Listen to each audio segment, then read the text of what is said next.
hit the live button. I was distracted, guys. Here we go. Ladies and gentlemen, boys and girls, it's time for the crypto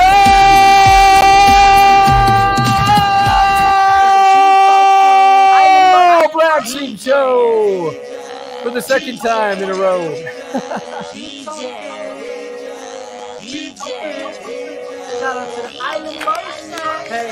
Hey, I like your I like the thumbnail for today's show. I had to get it here. Yep.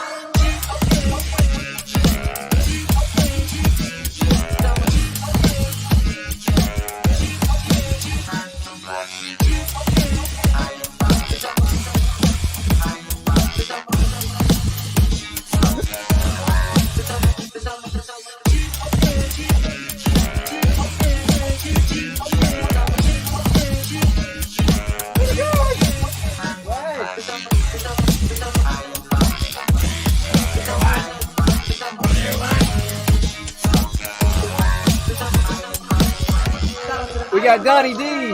Okay. Go outside.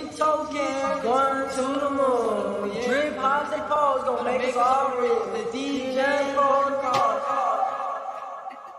the Oh, this dog's so funny. As soon as the show starts, let's go outside. Yep. She's a woman. What do you expect? She's like, motherfucker, you got to pay attention to me now. Doesn't matter if they're human or if they're animals. As soon as you're giving attention to something else, the woman's like, over here. Oh, shit. What up? What's Who's out up? there? We got What six up? people out there. What's going on? Look at that. Ooh.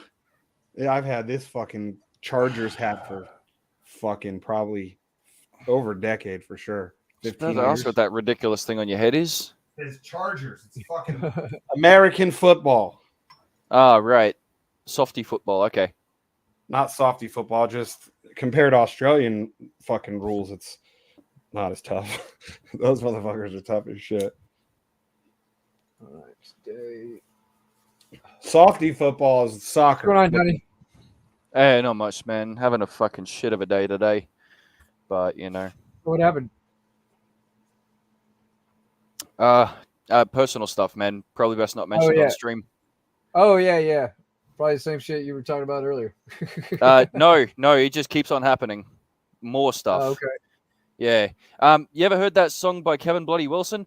I've had an absolute cunt of a day. No, Yeah. I can't say I've heard that. I've had an absolute cunt of a day before. Yeah, I have.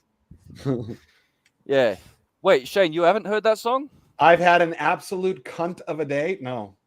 Really? Okay, you need to go and find that song. It's a great song. Is it an Australian guy? Yeah. Yes, it is. Yeah, Kevin Bloody Wilson. I could just imagine, I've had a bloody cunt of a day. Yeah. Started with a fart in bed. Well, it started as a fart, but I shit myself instead. Mrs. going off her fucking head. Share that in the share a link to it in the chat. All right. Yeah. Sounds like something I might appreciate. Oh yeah. Yeah, you'll love this one. So how fucking low, dude, all you drip maxi fags, how low are you going to let drip go until you guys start buying again? You guys were like, oh, we'll never let it die. Well, I put in 5 BNB at $1.80 and it's done nothing but gone down. It's down to almost $1. So all those maxi fags that keep trying to tell me too about, oh, you're making so much. You're making so much. Okay, I'm making $80 a day off my main account now before taxes. So, Yeah. I'll do the math. I'm making this first one. This computer does not like these live streams anymore. I can't wait to get my new cooling system. Should be here in a few days. It's a new liquid cooling system, right? Yeah, Corsair. So what, you're gonna have to pull out your current system and put this plug. I'm gonna have to rip this thing apart. Yeah, I think this one's just like the water ran out of it, or evaporated or something, because it's just, it feels like it's doing something, but it doesn't do shit. So it is what it is. Yeah. Holy shit. Yeah. No, it's yeah. Right. This morning I have not even had a chance to open up the development studio. It's like I said, feet hit the floor and yeah, first thing this morning, no milk for the coffee. Right? So I had to go and get that. And then I get back in the granny flat and there's no cat food. So that's another trip out to the shops I had to make before I even start anything, right? Go and get cat food and sugar, come home, and then I find out there's more bloody issues. So, and now I'm getting messages from my friends saying, "Oh, my world's falling apart. I don't know what to do." Are you at least able to drive yourself now in your car? Yeah, I'm not able to drive on the road by myself. Like I still have to have an accompanied driver. Like I haven't gone for my test yet. Yeah. But I am getting better at driving overall. Yes. I'm not mashing the gearbox anywhere near as much as I was. So It's a manual. there is that. Yeah. Yeah. That's good. Manual is the only way to learn, man. I think You learn it- I think that You learn in a everyone- manual, and you actually end Good. up getting both your manual and your automatic license. So, and you the have reason, different. You have to have a different license for each. yeah, if you learn in an automatic car, or if you get an automatic license in Australia, you can only drive automatics. If you learn and get a manual license, you can drive both, right? What? Yeah, and look, there is good How reason for weird. that, okay? Because an automatic, right, you don't have to do anywhere near as much to focus on driving, right? Holy So, shit. you know, so it's an easier license to get because you just got 2 pedals, right? Not 3. And you don't have a fucking gear Right. stick either. But a manual, okay, it's like more complex. And so, yeah, it's a different license type. I don't know. It is. It's completely fucked. That's fucking but stupid. That it's a The different reason license. it was put to me that I should learn in a manual is because of exactly that. That if I am, like, for example, if I'm the only one who is sober at a party or at an event or something, and there's like, if there's just a manual That ain't gonna there, happen. if I only had my auto license, I wouldn't be able to do shit for people, right? But because I have my manual, it doesn't matter what kind of cars there, I can drive them both. That's weird. So if you have an auto license, you can only drive an automatic. But if you have a manual, it covers both. That's right. That's so weird. But and how's this? You have to go for your regular driver's license before you can go for a motorcycle license too. Really? Yes. Wow. Very strange. Yeah, it is weird.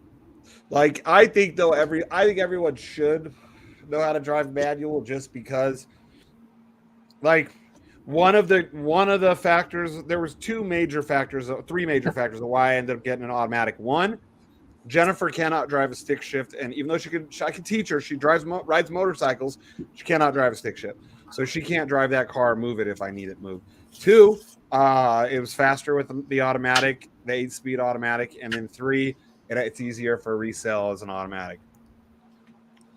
But the biggest reason was if I need Jen to ever drive it. But she can't. But I already told her, like, once I get the house built and I have the whole garage, she's gonna learn how to drive a fucking stick. Because if I got fucking 10 cars, and I have 15 cars, and I have to play Tetris with them to get a certain one out, well, there's gonna be a lot of stick shifts. They're not all. I'm not gonna have all automatic. So she can help me move. Exactly. Any Speaking classic of, car I get, anything that's a classic, I want a fucking stick shift. Like if I get anything from the 60s. Like a muscle car, 60s muscle car, it's got to be stick shift. My brother-in-law's actually got my card out at the repair shop at the moment. He's buying new tires for it today. So, Nice. Yeah. So he's been using my car for the last couple of months or so since his broke down. And, because we basically because we do live together in the same establishment or whatever, it's, my car's fully working. He's just been using it. But he's like, oh, I'm going to return your car to you in better condition than you handed it to me in. And I'm like, cool. Cheers, dude. Appreciate that. So, yeah, he's out getting some new tires on it today. See, another thing, too, though, when you think about manual versus automatic, so, like, 20, 30 years ago, the automatics versus a manual, if you want something that's performance, the automatics fucking sucked. Exactly. Nowadays, these automatics are... I'm mad that everything's going fully automatic where it's not giving you a choice anymore. But these new automatics, the technology they have in them, they're just... Especially like the Porsche ones, the PDK, they're like fucking. I never thought I would. What's that?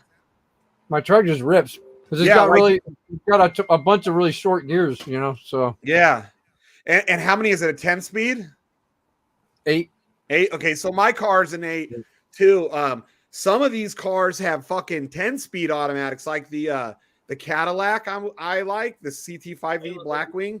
It's either a 6-speed manual or a 10-speed automatic.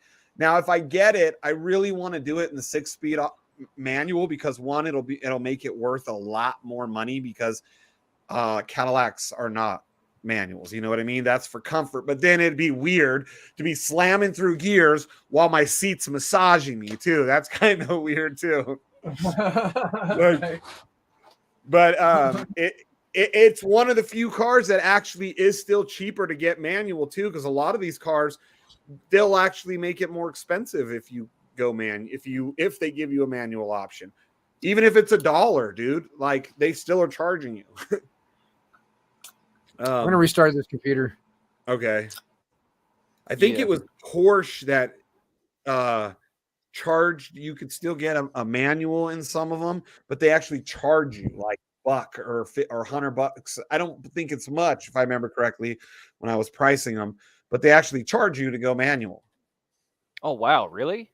Yeah, because they've holy shit. Yeah, because they've built the car and these PDK transmissions in these Porsches so fucking good and so amazing that that's all that they want to put in their car. And you know, a lot of guys like, you know, purists and shit, they don't care how fast it is. They're like, I don't care. I'd rather lose the speed to have that shifting. For me, I want to have cars for one and cars for the other. Like, you know, obviously anything that like to really, really race, you want a fucking manual. But unless you're fucking racing on a drag strip, then the new automatics fucking fast. Stupid. But so I think it's good. I think everyone should learn. And if you are learning how to drive a manual, if you don't know how already, you'll be able to learn how to ride a motorcycle fairly easy. It's just changing where you're doing it. You know, your clutch, instead of slowly letting your foot out, it's all right here in your hand. Yeah. Same concept in an emergency. First thing you want to do is pull in your clutch to disengage.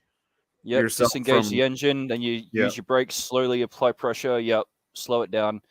I've actually been getting good at one of the things that my bro-in-law has been sort of giving me feedback on as well is like my gear changes and how I've been turning corners and shit too. Like, this is all pretty basic stuff to any normal person listening, right? But like, understand something is that I've spent a greater part of 25 years not needing to drive, not needing to do any of that, right? So this is all sort of new turf, you know, as it's come up as a requirement. That's why it's all sort of new, right?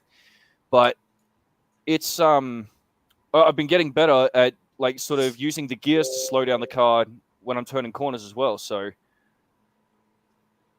yeah, rather than using the brakes, I've been putting into second and turning slower that way. So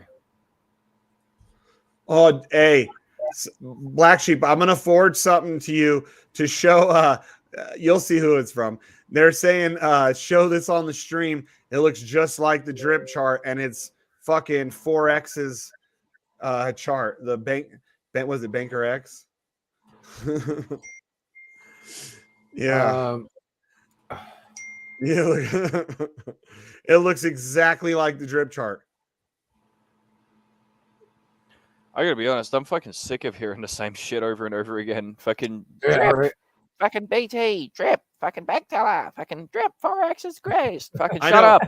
Finally, and drip was holding up pretty damn good since the bleed out started, to where even I was like, fuck it, I'm gonna take these 5 BNB. I'm not gonna do too much, but I'm gonna take these 5 BNB and I'm gonna put them into my small account just to get it going quicker. Soon as I do, whoa, yep, dive down.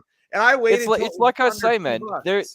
Look, I'm absolutely not fudding when I say this. I'm being a total realist and hopefully being fair in the comment here. I'll say this is that while there is a hyperinflationary engine that continues to pump that supply higher and higher in total number without anything to either counteract the rate at which it does so or to answer to It's economics, just like the fucking U.S. Hey, dollar. They keep is the that U.S. all, dollar. Guess what Professor? happens to the U.S. dollar? Don't Holy you shit. talk about Forex in that tone of voice, Hey, Uncle gentlemen. Fester's here. I'm not going to hear this shit. Talk about BT all you want, but don't talk about my Forex that way. Hey, Righto, Uncle Happy Fester, Whale. you suck a dick. What up, everybody? Good morning, or afternoon, or What whatever. up, PJ? How you doing, dude? You good? Just enjoying life. Shit. My wife said, "Fucking, you look old as fuck." See, I know I look Hey, bad when my wife says I look bad. Don't ever let anyone give you shit over like your bald head. Okay, remember, Oh God no, made a few no. perfect heads. I The didn't rest cut he my covered with hair. I didn't cut my hair and shit, and fucking, you know what I'm saying? I was like, I don't want to get a haircut. I didn't really give a fuck, you know what I'm saying? Just, you know. So she said, "Dude, you look bad." She goes, "You need a haircut now." I'm like, "I really look that bad?" She goes, "Yeah." Hey, you know what you need to do? You need to get a little just for men and do that. Just fuck. Nah, bro, no. It would be Hey, hilarious. Bro. Hey, I Drop her got some off good. at work, I got some good news though, kinda. What's that? My Walmart son back. got into his nursing program. Boom, starts in January. Bam, and then since it's a IRVOP thing or something, it's a government funded thing. I actually get paid for watching my grandkids for like 3 hours a day. I'm like, fuck yeah! So I have a job in January, Shane. There you go. Hey, Yeah. hey, you sneaky 15 fuck. hours a week, baby. Look at this. Hey, it's get. You know what though? If it's guaranteed income, check this out. This is the stupidest shit ever. They're gonna give me $15 an hour per kid. So I have 30 minutes in the morning from 7:30 till 8 o'clock. So I get paid, $15 to take them to school. Then I get paid $30. I get paid like $75 a day for like 3 hours. I'm like, dude, this shit. How the fuck does this shit work? But it's only for like 5 months though, 6 months though. hey, you know what though? For at least 5-6 months between that and the other shit that you got guaranteed, like you shouldn't that's worry. just squeeze me right until like March, April and shit. Well, hopefully it'll get you to where you can stack a little bit of crypto and not have to take as much out too.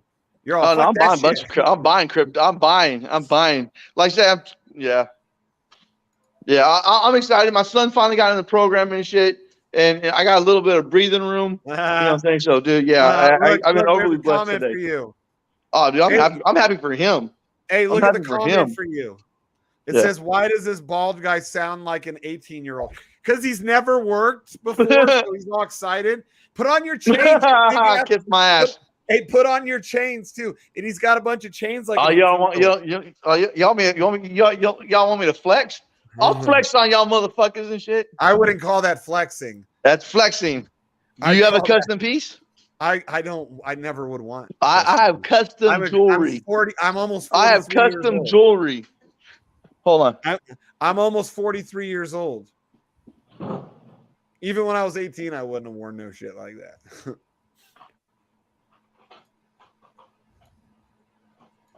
Yeah.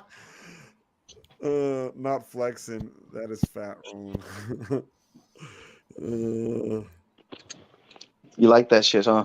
Hey, look, look, you guys look. That's look, he's got a blow dryer in his hand. You like that shit, huh? Look, he's got red weed plants in the background, red leaves, which I know he doesn't like, but he's got red weed leaves, and he's got a fucking hair dryer. It's Alf with a hair dryer. And fucking hair dryer, motherfucker. This is hey, that's a fucking 50-year-old man that paid $2,000 for that. Hey, check that. You want to see something cool? Bam. Uh-oh, Joseph has something for you. Here's an old wax container with my logo on there too. Hey, I should say something to Donnie. That's different. There's something else cool. Here, look at this right here. That's different. That's not a huge thing hanging on your neck. Look at this one. Look at this right here. I got my logo. And the eyes light up in black light. What is it? A necklace? Yeah. Wow, look at this. Yo, hey, see, but that's cool, and it's not like. And look, my E&J Gold dab tags. Yeah, see, that's all. About 2 Christmases ago, I gave everybody in Trash Mob one set of these. I got a dozen of them made. And I got one more cool thing to show you. Where's that? Wow, he is 50 years. Yes, he's got more chains than that too. Oh yeah, I do. Man, this is my favorite E&J Gold piece ever. E&J Gold dab stick. That's your favorite thing out of all your E&J shit? Yeah, I got you know what I'm saying? I got like fucking these are like limited editions now. I get some more made, but yeah. Those are some of the cool ass E&J Gold shit that I think is cool anyway. You like that more than your gaudy ass childish chain? No, because of those, this is why I'm out here. Because all those E&J Gold shit, that's why I'm here. Because all those E&J Gold logos and fucking stickers and wax containers and wax masks when everybody looks and at hoodies and fucking hats and yeah. You know, all that they see is that you've got red weed leaves behind a guy. I hate that shit, dude. No, I hate that shit, dude. Yeah, I know. I'm not a fan of that. I like I say, you know, he told me, you know, I could have got it, sent it back and stuff like that. He said, be another 2-3 weeks. I like, bro. I said, you know, but you know, I'm not gang related. You know what I'm saying? Just, but yeah, I rather it would have been like a fucking something else. Yeah, the MLM thing, I don't think is ever gonna run its course because you have MLM in anything, dude. You have it in like vitamins. You have it in crypto. You have it. You know, it's not just crypto that they do MLMs. There's so many different like industries around the world that do it. Like there was these juices. What the fuck were they? They were like acai berry juices, but it was fucking MLM, fucking pyramid shit. That's what what's it called? Like Amway and shit like that. That's my fucking road too. This fucking roller joint. Let that one out here. Once a fucking bull market's going, that's when the MLMs do well. The best thing is try not to launch MLMs in the bear market because everything that's launched in this bear market has failed, you know. And I mean, that's what I've seen. That's my personal opinion. Almost everything we've gotten into in some way or shape or form has failed if it started in the bear market. You know, the only thing that's keeping Drip going is it started at the perfect time in the bull run. And so it's been able to kind of it didn't start at perfect time. It should have started when Drip was $20 or when B&B was $20. Well, that's true. Yeah, like it could have. Oh yeah, that if it would have started in January. Yeah, that was a nasty game. But it probably was still when it launched. It was still, I think, about what it is now or less, wasn't it? Yeah, it was between 200 and 300. Because when I remember when the B&B was $20-$30 when we started Wick Hunter, and then within like we got smashed. Yeah, like week or two of us starting Wick Hunter. Whoop. Yeah, that's like my first time my son had a cutter trade. He's like, you think it's gonna come back down? It's like $60-$70. It's not coming down, bro. Cut that shit. What do you guys think about this? Can something like Drip ever work without MLM downlines? Yeah, yes, absolutely. Yes, because okay, you know what I reckon it needs to do? It needs to do away with the whole fucking team system. Just fuck that off entirely, right? It needs to take some of them fucking taxes from somewhere that it's doing and swap it for base currency like BNB or BUSD and actually start focusing on building, you know, the streams like we're going to do for fucking Woolshed, you know? Fuck, Forex could sit there for 5 minutes and build an adapter that turns fucking puts BUSD into a fucking lending protocol, which is then perpetually generated fucking interest based off a lending market to do buybacks and shit like that. That would be more effective than a team system. You know, there are absolutely means and ways that an application like Drip can work without the MLM tactics. Absolutely. Yeah, I agree. You know, they just use it as it's like a marketing ploy, if you will. Like, hey, get the more people you get in on your team. Yeah, exactly. And while it's great to sort of build the initial audience, I feel like there's a lot more that it could have achieved. You know, it needs to disconnect that part. Really fucking hurts these things, if anything. Yeah. That's why I'm kind of thankful that we're only going with 5 levels, you know? Ours is only fucking a few levels deep, and you have to have a shitload of sheep to even get them. So yeah, you know. Exactly. You know? So it's kind of the same thing that Ark is doing with their NFTs. They're limiting those NFTs, and like, you know, like nobody. Hey, question. Yeah. As a just thing. Like we're doing the same. For a person like you or me, does it make sense to have the legacy NFTs for your personal thing, or is that more for a team, like to benefit a whole team. Well, I bought a fucking I bought one regardless. So, you know. Yeah. Dude, my wife, something's wrong with my wife. Yeah, Dutch, she's been married to you for how long, poor woman? No, it's like Connie's gonna teach her how to drive. My dog won't let my wife cut the front nails and shit. So I thought it gives you like a little cut of a pool, right? All the buys and sells, you get a cut of that, and you also get. I was just honestly, because if it's not a big help for it, I wasn't gonna buy one just because. I mean, we've bought NFTs before that are supposed to help other shit, you know what I mean? And then it just. Oh, we definitely bought some NFTs. Doesn't. Yeah, dude, NFTs have been like percentage wise, and dollar wise. What am I saying? Dollar wise for sure. What your biggest loss? NFTs have been my biggest fucking loss, dude. Thanks, Rhino. No, I can't blame him. It was because the biggest losses were. I don't know. I made a nice little coin off Mad Meerkats, but now I lost into something else. Thanks, PT. I'm still holding my Mad Meerkats. I haven't sold. Are you? Yeah, but you got some nice airdrops afterwards from that though too. Yeah, I did. Yeah. Look, MLM certainly had its place, and it's great for crowd building, absolutely. But a system that perpetually depends on MLM mechanics is only going to have one answer, you know. And like I said, Drip alone is a brilliant engine, right? It's obviously bringing the numbers in. It's getting people to buy the tokens and keep compounding them to get to one goal or another. So, you know, now what we need is some fucking hella dope applications that also use the Drip token. You know, that's what the community ought to be pushing for. But yeah, you know, I still think it's great. Like it's literally fucking kept me in $10 a day for the last fucking year and a bit. You know, that's some good pocket change for a dude like me. You know. Oh no, dude. Big shout out Forex. I love Forex, dude. Fucking man. Yeah, but you're a cheap whore. You tattoo. You know what? Hey. You don't judge me, okay? On my shill game from back in the day. That your shill game was weak, man. My shill game was, dude. You got tattoos of scams, dude. Man, hey. When you first get into crypto and motherfuckers just want to throw a bunch of money at you, you're just like. Not for a tattoo. If they said, "Well, no, even for blockchain, for what Bess was saying earlier in the fucking voice chat this morning and shit. He goes, man, so many people used to fucking throw money at me just to talk about them, and then fucking when I didn't like what they said, then they fucking started blocking me. Man, blockchain for what Bess was saying the exact same thing this morning and shit about all these fucking people. You know, what I'm saying once you say nice shit about them, they throw you money. You know, what I'm saying say nice shit about me, and then fucking once the real shit comes out, and you know, bam, then they stop paying, don't want to talk to you. Man, fucking dude, my shield game was cool. I believe me, I got blessed. Computers, laptops, money, fucking gifts, fucking I got blessed.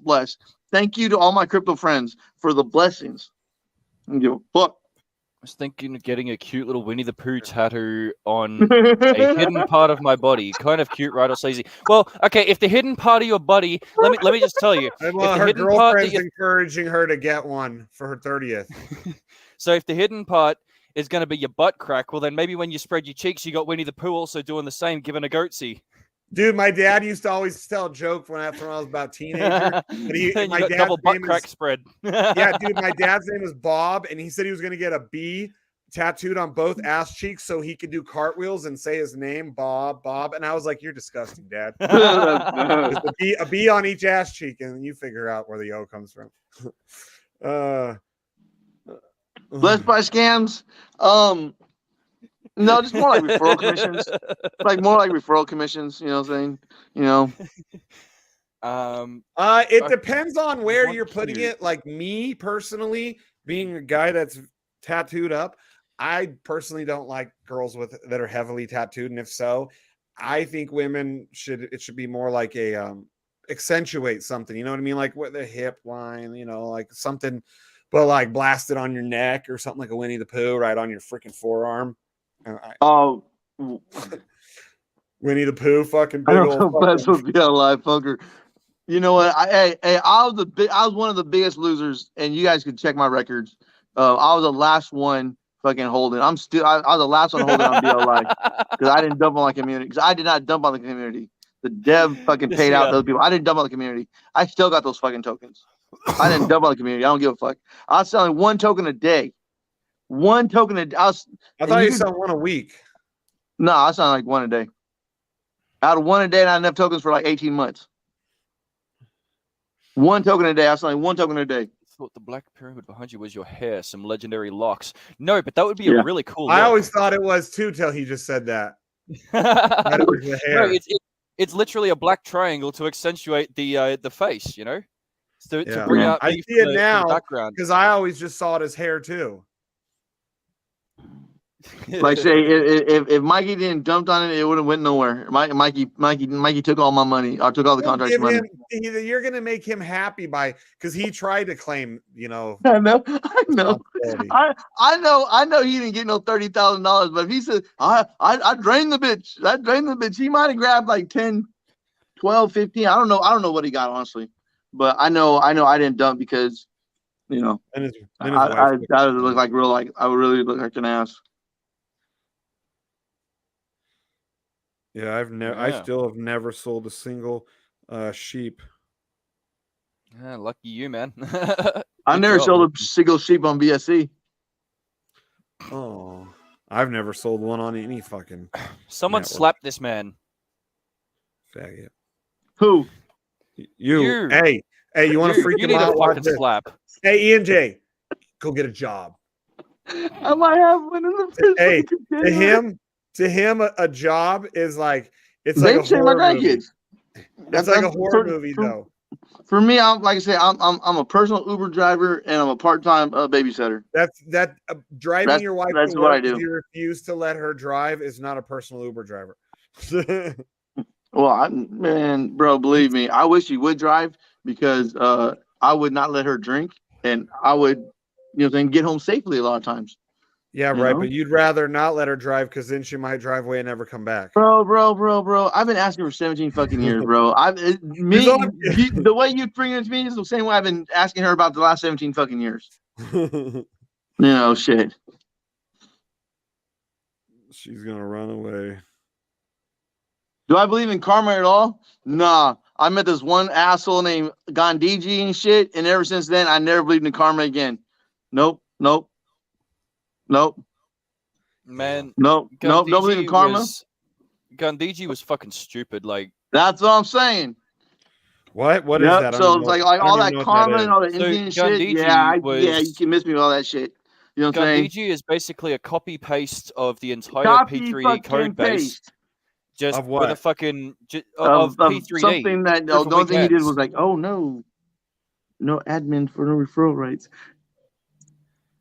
But yeah. So basically, no, I don't believe in karma. Come out ages ago. It was like fucking. That was the Hourglass by Team Just or whatever, and then Gandhiji went and copy pasted it. Yeah, thinking, so I don't believe in karma. No, I want to give people in India a chance to make riches like all the white people did. So it was racially charged to begin with, right? And then, as if to top it all off, right, thinking that he was any sort of better, he didn't modify any of the contracts whatsoever. Didn't change a fucking thing except who was the first ambassador, right? And I'll go further by saying that he has zero claim to producing anything better. You want to see a proper Hourglass? You want to see how one's supposed to work? Okay, I will say, go and check out Crow 3D, BNB 3D, Matic 3D. Those 3 contracts I just mentioned right there, those are strong hands Hourglasses. 0 admins, 0 ownership, 0 fucking, ambassadors. None of that power shit. Is just complete hands-off, immutable fucking glass. Yeah. So yeah. Gandhi's dead, and karma is yeah. Like no. Gandhiji. It's the name of a clone app that was like Dude, he knows who it is, dude. He's just fucking with you now, dude. He's trying to fuck with me. Fuck him, dude.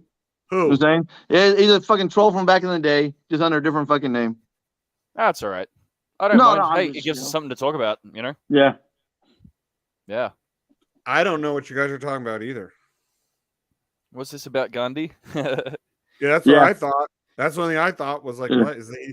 Does he mean Gandhi? Pretty sure Gandhi said, see, carry a bigger stick than the other guy. Yeah.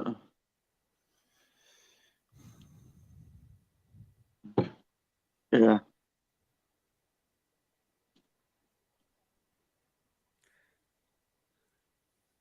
Oh, if you don't have okay, then if you don't have no idea what we're talking about, yeah.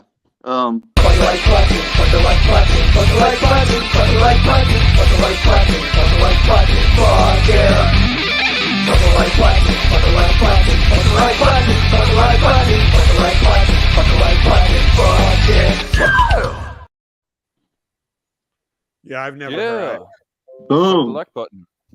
Fuck the like button. Yeah, I thought you were talking about the man. That's what I thought too. Like he was just saying it weird. Yeah, no. It was Gandhi is like a great old like leader or whatever. He created the caste system or whatever it was. Gandhiji is the name of a shit fucking P3D clone. What's from P3D? back in the day? I know I've heard you guys talk about that, but I don't even know what that is. You know, and like P3D, that was his thing. That was his thing. Like karma. Guys were like, bro, you're like No. It's the hourglass. Okay, you know the original hourglass by Team Just, Proof of Weak Hands. I don't. No, she don't know none of that shit. I need to share that with you at some stage. But it's like I say, way back when crypto was first starting. Okay, a team out there called Team Just created a contract called the Hourglass. Okay, you know Micro 3D contract at all? Where like you buy a little bit, the price goes up, you sell a little bit, price goes down, and it just fluctuates based on supply and demand. Okay, so that exact model, right? But they had a whole bunch of things thrown into it, like 20 ambassador spots that meant people could get in before everybody else. They had admin controls, they had ways to rename the contract and everything, right? So it wasn't perfectly immutable or decentralized, but it was very, very popular. Gathered like shitloads of Ethereum. Like I don't think there's been many contracts that have received more ETH than that contract in its heights, right? But then what we were talking about before, Gandhiji just copy pasted it, right? Team Just were the originals. You remember a while ago we were talking about how Justin Sun had that crew make that curvy game on Tron, and then he sued them, like how that Team Just disappeared. Oh yeah. Those guys. Hex Crystal Meth, BNB 3D.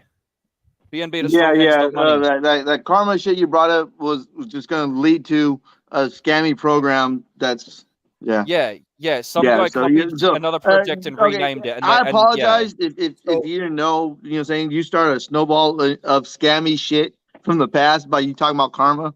It's no offense to you. It's just that karma kind of revolves around a certain individual in the space from India. And so I apologize. I thought you were talking about Gandhi.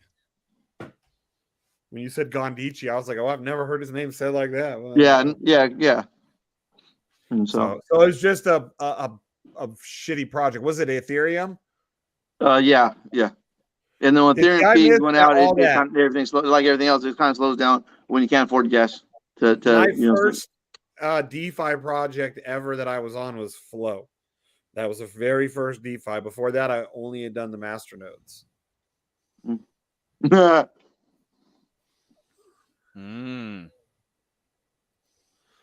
BNB Gold already launched and flopped.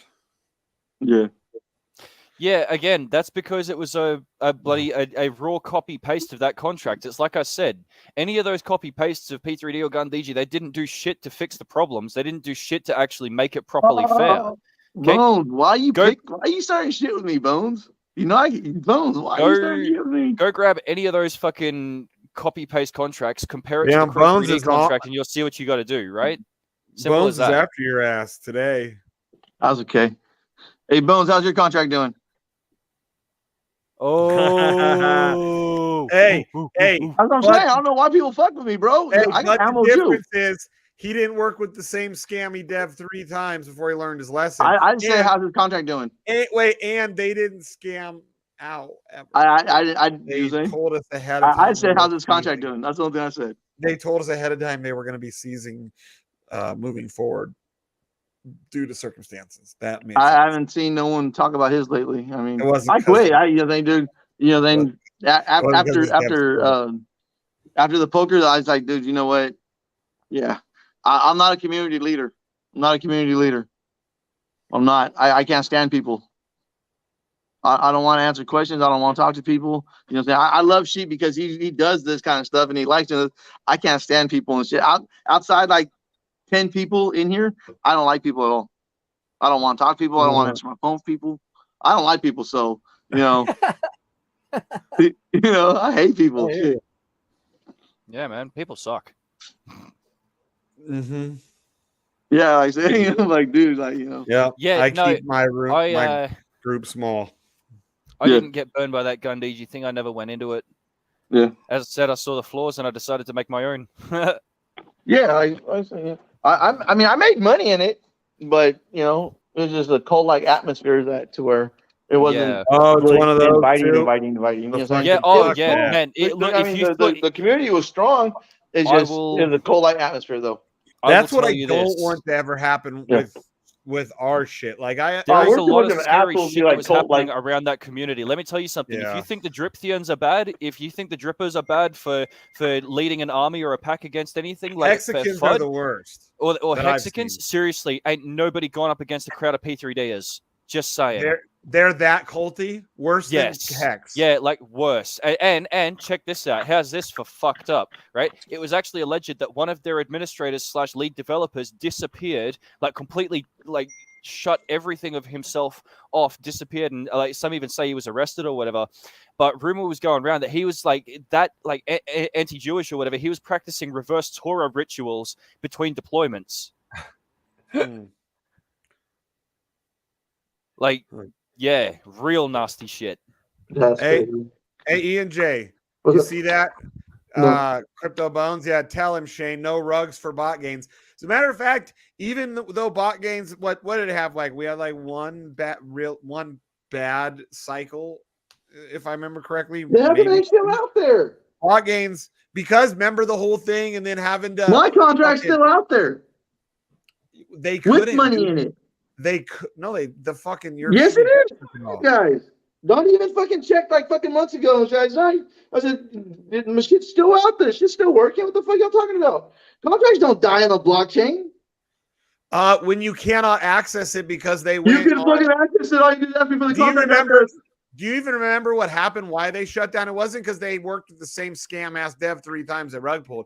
It was because Binance started going to full KYC. So now, just like a lot of people that had Wick Hunter that still wanted to run it, unless you were in Europe or somewhere, you couldn't because everybody had to have a KYC Binance account. Isn't that why you guys stopped, if I remember correctly, Bones? How to do with that whole KYC shit.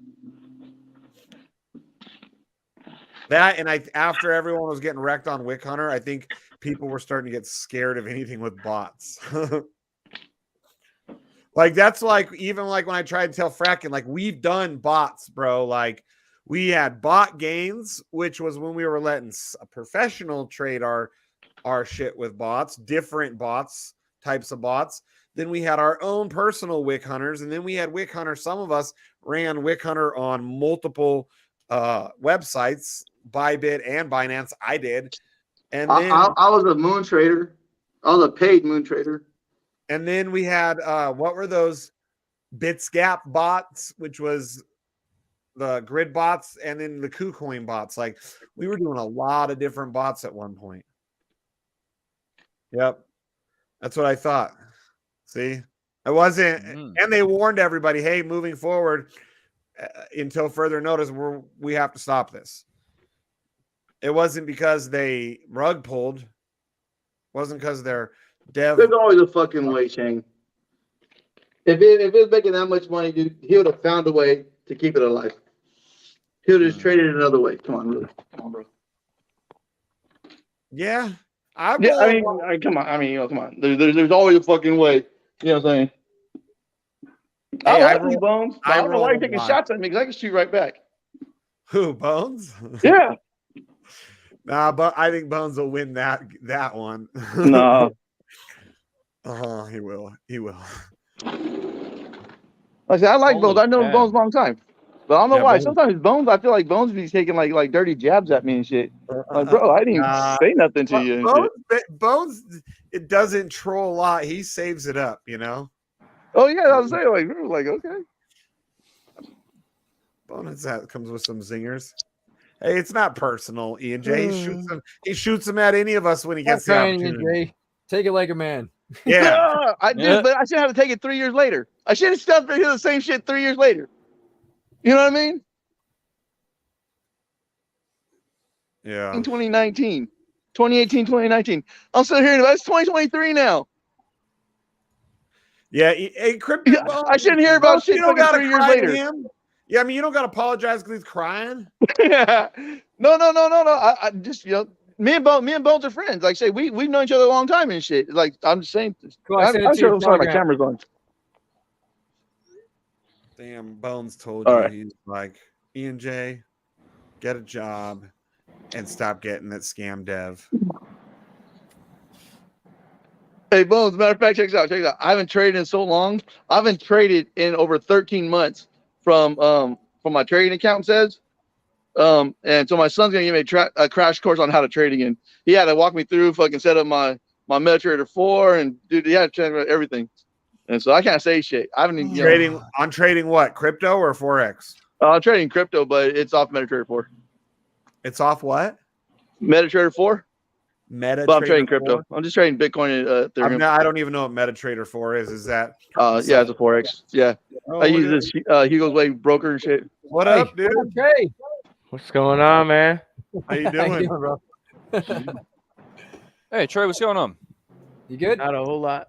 Heck yeah, waiting for my mic and all my lights and stuff to show up for my office. Oh, cool. Nice. Would you order some new shit? Yeah, I got the Blue Yeti with the boom, with the mic Blue boom Yetis and are all good. that, and some other shit. Oh, sweet, man. Yeah. Some Nice, studio man. headphones.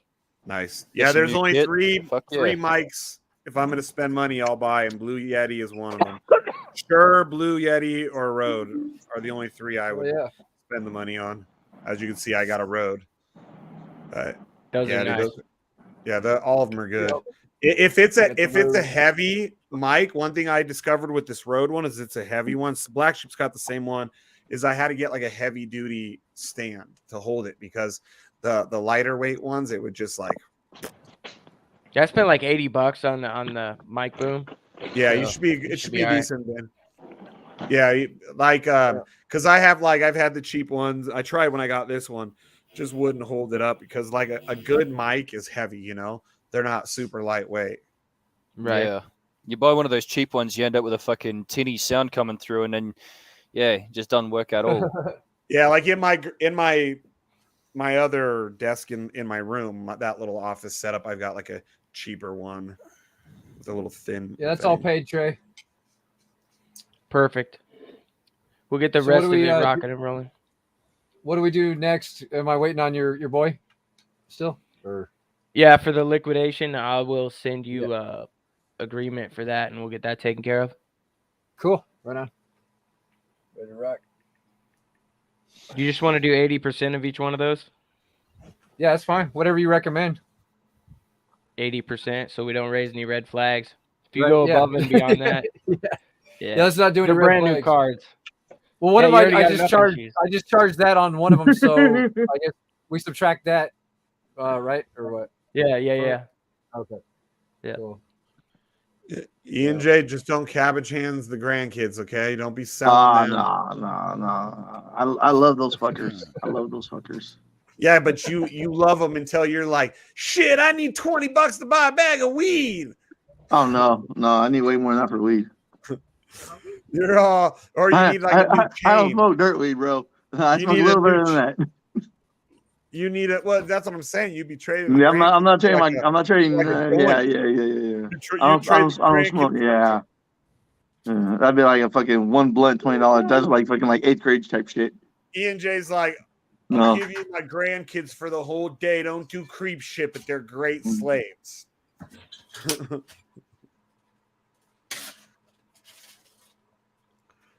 Oh, it's the Black Sheep doggy food show.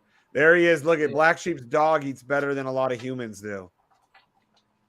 I believe it. Hey, Black Sheep's dog comes away from a gourmet chef who went to doggy gourmet school, and they chop it up, fine dine. You know what I'm saying? It's like it's like a high class chef for just for dogs. Literally is like just gourmet for dogs. dog food. Is your office in a camper, bro? Yeah, I live in an RV. Fucking A. Hell yeah. It's a badass RV though. It's paid off. I've been trying to get my wife to do that shit. She's like, nope, too small. I'm like, what the fuck do you mean? It would cut my bills. Yeah. In half. Right. Well, like he's coming like driven up to visit me because I live in Reno, which is like, 7-8 hours away, on the north side of Nevada, and he'll drive up there. He's driven to Arizona. Like, it's cool. He like can just take his house and he streams as long as he has internet. He streams from wherever he's at. What kind of gourmet dog food you feed your dog? It's called the farmer's dog. It's called it's like $250 a month. Jesus. Yeah. The dog it's $250 a month on dog food. Saying the dog eats better than some people, man. Her food looks like this is our beef recipe. See, it says Chloe's beef recipe. Damn. Yeah, it has her name on it and shit. Yeah. Fuck, I'm in the wrong business. I need to be creating custom dog food and shit. Right? Yeah, right. $250 a month. Yeah, right. I'm sitting here paying like $40 a month for life. Right, our 3 dogs, if they go through like a fucking $40 bag in a month, I'm like, God, you guys are expensive. Yep. It says Monday, Tuesday, Wednesday, Thursday, Friday, Saturday, Sunday. You don't want to overfeed them too much of the same thing in 1 week. You let her ride your truck with you? Not usually. Okay, head out the window. Last time I made the mistake of letting her ride in there after I got her right when I picked her up from the groomer. Just fucking fur everywhere, dude. Oh, it's a little fine. truck? Like, yeah, dude. Oh yeah, he's got this little fucking harness that he can tie her down like. Yeah, but she slips out of it, so it's like worthless even trying to use it. Oh, she gets out. Yeah, like she just like she pulls her fucking whole body and slips her arms and her fucking head out. She's Houdini. But yeah, dog food is Chloe's name on it, so Sheep doesn't. Right. Well, maybe when sheep drinks, maybe he'd have to worry about. He's all the food's actually it's actually human grade food that they turn. I was saying, like organic doggy chef. And it's crazy, like changing it day to day like that. It doesn't ever mess with her stomach, huh? No, she's got perfect poops every time. Because some dogs, I mean, just changing their food at all, like like it was a little runny or something. A little runny at first, like the first week, she had a little bit going on, but it's perfect, easy cleanup. Oh, baby. I'm gonna say our pit bull, we feed him raw steak most of the time. Oh yeah, man. Yeah. So he's got thirsty I don't know, for blood. steaks around here are kind of expensive. Well, good steaks anyway. Hold up, Bobby. Yeah. So, anybody out there watching? This is the man right here to talk to if you guys want to get some business lines, credit lines going. I'm working on getting my credit down. Yeah, I'm close. Oh yeah, you're working too. You shouldn't have bought all that shitty ass Ford. What'd you say, Shane? Shouldn't have bought that shitty ass. Shouldn't have bought that shitty ass Ford. There, did you hear? No, you know what? I had to get a car. No matter what, I had to get a vehicle. My last vehicle, my transmission was starting to mess up a little bit. I can feel it because I've been driving it, so I know. They got you though, bro. $50,000. Yeah, well, they got you. You know, but I got the exact same car, just saying in 2022. To me, that's cool. You know what I'm saying? Like, boom, like the car's like 8 years difference, 9 years difference. And it's probably already only worth 30, 35. Man, fuck you, Shane. Why you always kicking my nuts for, dude? Why can't you just like me, like, damn, dude. The best deal usually is if you want brand new, buy like, unless you just have a shit. I bought brand new. Buy one. No, 4 miles. You didn't have 4 miles. Money. That's my point. 1 to 2 year old is like, if you're looking for something brand new, buy 1 to 2 year old, and you save yourself a lot of money. Yeah. Because you already took that depreciation hit. Like the Harley I bought this year. I bought the Harley cash brand new. I paid 40 grand for that bike, and it's probably only worth 30. But honestly, me buying a brand new car or like 4.7% to me buying a used car at like 9% is a big fucking that difference. Is a big difference. You know what I'm saying? Because Okay, a used car, they're going to try to get you for 9, 10, 12%. You know, on interest on a used car to where a brand new car, you know what I'm saying, 3, 3.5, 4. You know what I'm saying? It's a big difference. Big fucking difference. About that because they were going to give you a really shitty rate on on a used car. No, I got brand new shit. Even on used cars, I personally I shouldn't say that. When I had really shitty credit in my 20s, I was getting like 29.9% interest rates. Those buy here, pay here. Damn. Jesus, hell no. Dude named Kenny. Like, damn. No, this is a guy named my kid got like 16 on a car, but like not till 29. Okay, well, this was a guy named Kenny in Vegas that he Kenny loved you. Would show up and break your fucking kneecaps if you didn't pay him too. He was basically a fucking loan shark, and he didn't report it to the credit bureau. So I paid off 2 cars at 29.9% interest rate and never got it reported on my credit. But I mean, now my credit's back to fucking amazing but since I've brought my credit back up, I have never paid more than like 4.9% for a used car. Hey, I'm under $94,000. Why don't you work on getting a fucking credit line? I don't. This guy right here, right? I don't, because I don't need a credit line for anything right now. I've got credit lines already, dude, with my bank and shit. I got like $25,000 credit cards. The business line. Yeah, but do it. Yeah, do business lines and get it at 0%. I'll show you how to rinse and repeat it. And then what you do is you use those 0% lines to go buy cars for a Turo, right? And now you just turned a liability into an asset at 0% interest. So my friends are doing that with like exotic cars in LA area. Get him, Trey. I'm doing this. Yeah, shit, my friends are doing. I've thought about doing the Turo. He's my fucking mentor. Bro, I just had a client the other day. He just bought a brand new Mercedes using 0% interest credit, and his car payment was $200 a month, 0% interest. So he's running out just for like 1 week. And he's renting it out on Turo. Fuck yeah, he's renting it out. Well, and see, one thing you can do is if you have another company. How does that insurance work? Okay, check this out. Here's a Turo trick. You have one company that rents cars on Turo, then you have another company that rents your cars from you on Turo, and now you're renting your own cars and getting. That's why you do it right there. That's what I've heard about that Turo trick where you have you rent your cars from yourself. It's all legal. It's not like you're doing anything illegal. It's just a little loophole. You rent your cars. How to boost your numbers for your company. Yeah, people launder money doing that. Yeah.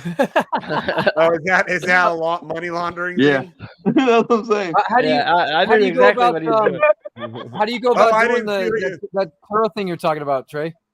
Is that's something we can work on later on, or entertain? Yeah, we can definitely set that up for you. Is it like there are Turo automations out there, but then they want to cut your profit and screw all that. Okay. It's really easy to set up yourself. But if you get like 6 or 7 cars, you're going to need a lot somewhere. You're going to have to pay to park somewhere. So, but still, like the profit on them is crazy. Like if you have anybody that is like low income, I got another play that works really well. Rapify and hey, talk to me about Rapify, dude. I got a couple of people but we're like in San Diego. We're in LA. Yeah, he heard rap vehicles. Yeah, San Diego and LA, dude. Yeah, definitely. 50-year-old man. Shit, dude. He hears He hears broken rap, and he's like, "Yo, that's my people." Okay, let's Trey talk. No, dude, I've always loved. I live down south and shit, and my boy got. I think it was like. Let him talk about it. This guy never shuts the fuck up. Yeah, he's good. But anyway, like a downplay to that is what you could do, and I personally do this for an income. What you do is you go on like Swap-A-Lease, you look for a car for like $200 a month, okay? So you'll go on Swap-A-Lease, you'll search for a car $200 a month. You want it to have about 30 miles to the gallon. You'll go on there, get a car. Now you can go to Rapify or Carvertise. Okay, and they will pay you $800 to $1,400 a month to advertise on the vehicle. Now what you do from there is you find some fucking college kid who does like Uber Eats, anything like that, delivery driver, and you rent the car out to him for $250 a week. you can do that 2 times. You just rent it out in 12-hour shifts. Now you make $500 a week. That's $2,000 plus up to $1,400 for the ads. Boom. That's $3,400 per car. The best part is it covers all your expenses. Like all of my cars, I make $2,600 a month on. I don't have to put gas in them. I mean, yeah, I pay for maintenance or whatever here and there. How do you find the drivers to drive these cars, to rent them from you? Bro, I live in Gainesville, Florida. I go straight to the college. I've walked right on campus and just put up flyers, whatever else. I've got 4 cars that I do that with.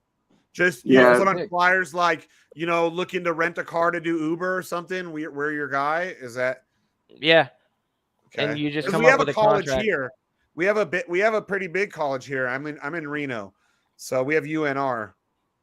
Yeah, I mean, if you're dealing with college students though, like some of them don't care what the car is, they just need to get around. Others, they want, like I have a couple of Acuras that I use, like older Acuras, 2010s, and those go like hotcakes. I'll get them. Some of these kids will drive the car for 3 months. Trey's got the fucking hustles, man. That's great.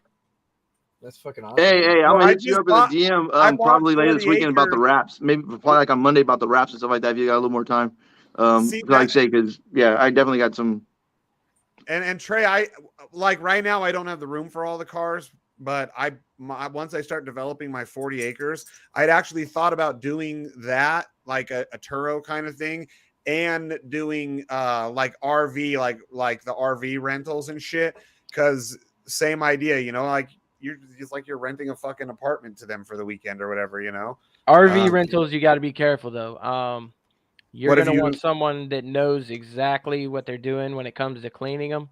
Yeah. Some people are some dirty, ratty like we're talking flipping the bed over, pulling everything out, vacuuming it, everything. Yeah. Oh yeah. Yeah, I know that, because that's what once I have the 40 acres set up the way I want, I'll have, like, I'm already designing it to be able to handle a large car collection. So that's why I've thought about doing the Turo thing. I could have a fleet there and then maybe just have like pull behind trailers, like a couple of small ones, 3 or 4 of those set up. And because I know those are very seasonal. And then if I did the Turo thing, I was thinking a couple of like cars for the summertime and then a couple of 4x4s for wintertime and shit. People want to go up to Lake Tahoe and it's snowing, well, they can rent a Jeep for me. Yeah, that's cool. I got a couple of buddies that do Turo in Phoenix, Arizona, and they've got a couple of exotics and stuff that they rent out there, especially during like holidays and stuff. They're making $300 to $400 a day on some of these cars. Yeah, I thought about doing it with my vet, but I was like, nah, I don't want to let anyone else hammer on this car because this one's mine. But I was thinking about, maybe you could do a couple of 1 or 2 exotic cars, and then some family cars, and then maybe like a cheaper sports car, something gay like a Mustang. Yeah, and I've seen people take it a step above. Like if they own other businesses, they'll take their exotics that they're renting out on Turo or whatever, and they'll go ahead and fucking stamp their name across it for their other business. It's free advertising essentially, and someone's paying you to drive the exotic. You know what I'm saying? Yeah, that's actually a good idea. I mean, there's all sorts of things you can do. Yeah. Yeah, the whole deal, guys, is you can literally take anything that is a liability and turn it to an asset. You just have to be creative. Like for me, I was like, how in the hell do I add a couple of car notes onto my credit report without it being a huge liability? And then I just started digging into stuff, and I was like, boom, I got it. So now I got 3 cars on my credit report like that. Okay. And they're just making money. And those are going on your personal credit report or like an LLC? The first one I put on my personal credit report because I did not have a car note on there, so it was really hard for me to leverage it for certain things. And the other 2 I put under the business, and I'm working on grabbing 2 more here probably within the next month.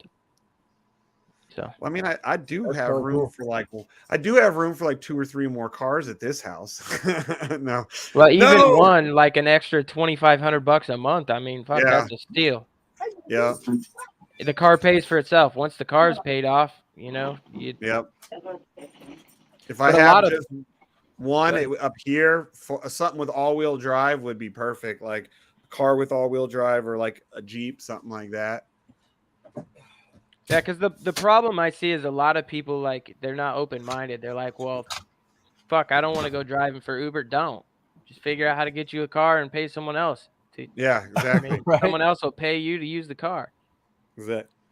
Yeah, there's definitely a market for that. Dude, what about starting? Sure. Like, is there any companies that work with Uber officially that do offer car rentals to them? Like, hey, we'll rent them to your people who don't want to use their own. Uber does that themselves, actually. They do? Like in California, they do it with electric cars. I got a buddy out in California that rents a Tesla through Uber, and it's expensive. Oh, I bet. Really? Like, I think he's paying it's like $1,800 or $1,900 a month. Yeah, a flat rate too, right? 16. Yeah, it's not so like he's a out there hustling percentage. to pay that thing off. Is it a percentage or a flat rate that they charge him? It's a flat rate. It's flat every month. Yeah. Damn. Wow. So even if they know he didn't make the money, they're like, "Sorry, motherfucker." They don't give a shit. Like a cab driver. You know what I'm saying? Yeah, I like that idea. I might need to think about that and talk to you about that then, because I wouldn't mind maybe even having like get something nice, but it's not expensive, like an Audi to rent out, you know, like and then maybe like a Jeep or something, just something so I have all-wheel drive. Only thing I'd be scared about with a Jeep is that people are like, oh, this means I'm going off-road, and then they fucking flip my Jeep. Well, yeah, you're still going to want to carry insurance. Not only that, you can have them sign paperwork that they have to carry. Oh yeah, I've rented every time I've rented cars, like when I rented like before I owned my vet, I rented one when I went to Nashville because I wanted to test drive it. And that dude, I actually had to raise my insurance that I had at the time, my personal insurance, just to get his minimum. And then when we went and rented supercars, I had to raise my limits again just for the supercars. But now I keep those high limits because I have all these expensive cars. Now cars. Shane just buys supercars. You don't even rent them anymore. Yeah, you I don't officially own any supercars yet. Well, when you do it, you have to do it right, because a lot of these people you see with these cars, it's an asset. And what I mean by that is, like, the guy that I work with on a daily, he has a McLaren, he's got a G-Wagon. Not only are they tax write-offs, but when he goes to sell these cars, he's making a killing on them. He's got the connections that he's able to get it, you know, right around sticker price. Yeah. And then he can flip them and make a killing on them. So essentially he's driving them for free. But you have to do it with the proper cars too, right? You don't want to do it with a mass-produced car. So you got to make sure that there's something a little bit special about the vehicle. That's how I can get my Porsche GT3 RS. Oh shit!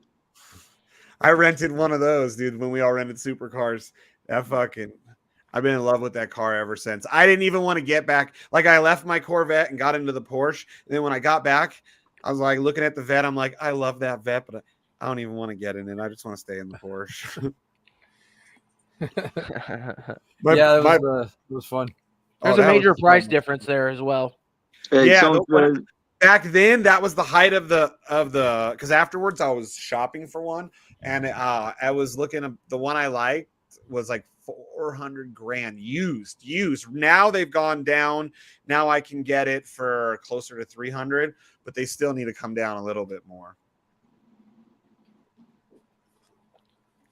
How much? 300,000?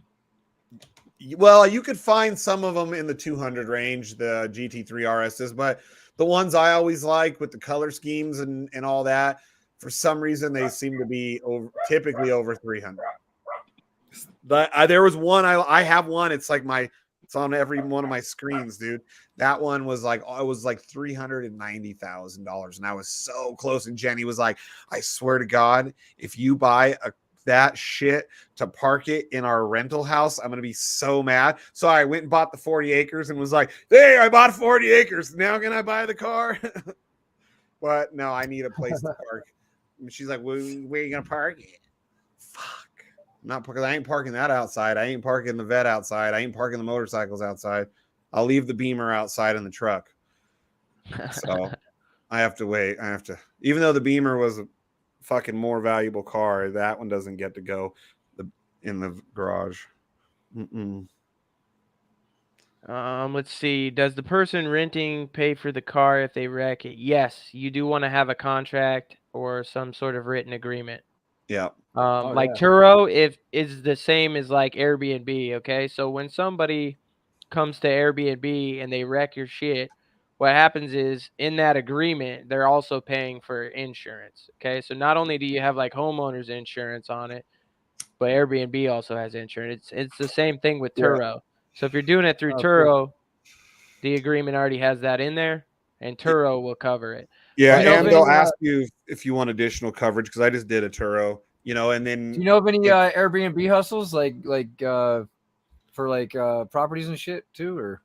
Yeah, there's a couple of decent ones. I've heard of a couple like that, but aren't they putting more and more regulations on Airbnbs and where they can go that's making that hustle harder, right? Yeah, and Airbnb arbitrage is what a lot of people do. Yeah, and that's what it was. Yeah, so basically what you're doing is you would find either like an apartment complex or whatever, you kind of get in their good graces and they let you sublease it. Okay, so you would lease it from them, but you need to get it in the agreement where you can sublease it. That way you can use it for an Airbnb. Oh, okay. Yeah. A lot of places won't let you do that. You got to kind of know who you're talking to. But if you're dealing with a lot of like big time agencies like Remax or any of those that also do rentals, they're probably going to tell you no. Yep. Even a lot of HOAs, like in Vegas, I know specifically, they were starting to like HOA saying, nope, you cannot have, like, even when people are buying their homes, it's all in the HOA rules that they make sure they understand that you cannot buy that house in that HOA and rent it out for an Airbnb. Which I think is fucked up because if I spend that much on a house, I'm going to do what I want to do with it. And what's funny is, well, Vegas is probably like 70-80% of Vegas is probably HOA. I mean, I've been to places because I used to fix and sell garage doors, and I'm like giving them the quotes for garage door, and then they're like, okay, I got to run it by the HOA. And I'm literally standing in front of their house, and I'm like, your neighbor has a broke down fucking car in their front yard with weeds up to the hood, and you guys have an HOA here? Yeah.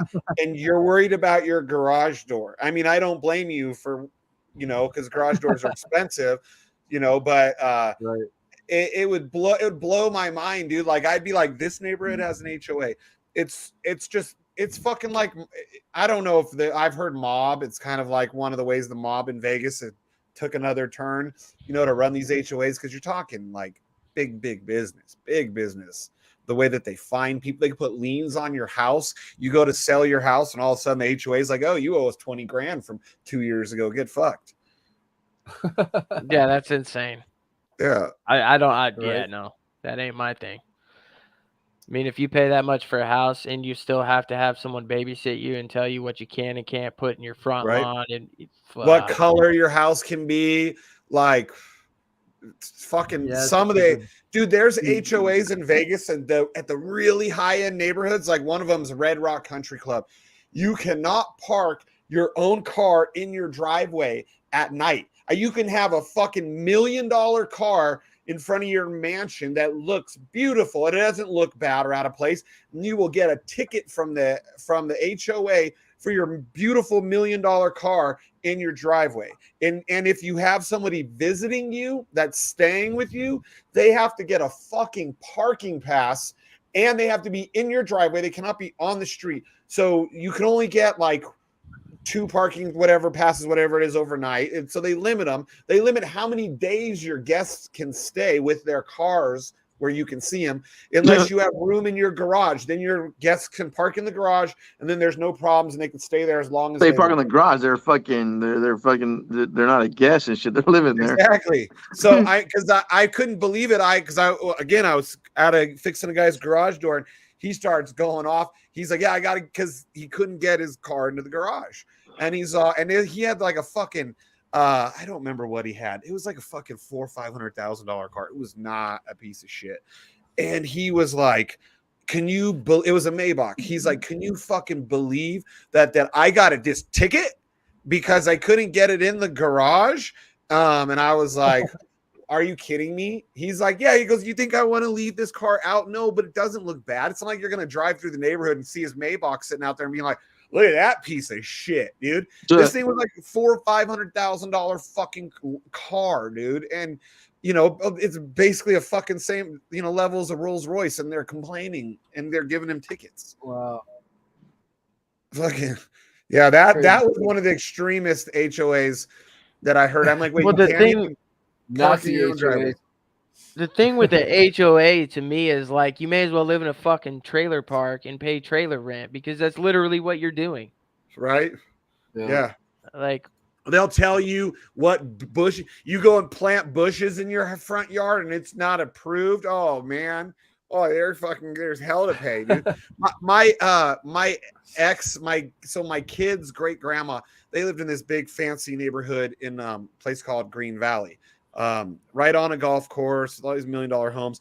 There was this little corner of their grass that would always die and they would get fucking from the HOA notice, you better change it or we're gonna fine you. So they'd have a gardener come cut out a little piece, put in a new piece of sod, and for years it was happening. Well, this old lady was a fucking mean old bitch. So she was like trying to figure out what happened. She sits there at watching out until one day she sees the neighbor let the dog fucking piss in that spot. So she's like, oh hell no. So the next day she's at the window, same thing. The neighbor's little dog pisses in that same spot. She finally goes running out there. It's been you all these years. You owe me X amount of thousands of dollars for having to change this because the HOA was always on her. It was costing probably a few $100s every time they had to come out every couple of months just to change this tiny little piece of sod. They'd cut out the dead one, slap in the new one, when the guy would bring his dog by and piss on it. And I think it's female dogs specifically that kill grass. But male dogs usually piss on on poles and trees, shit. mailboxes, fucking.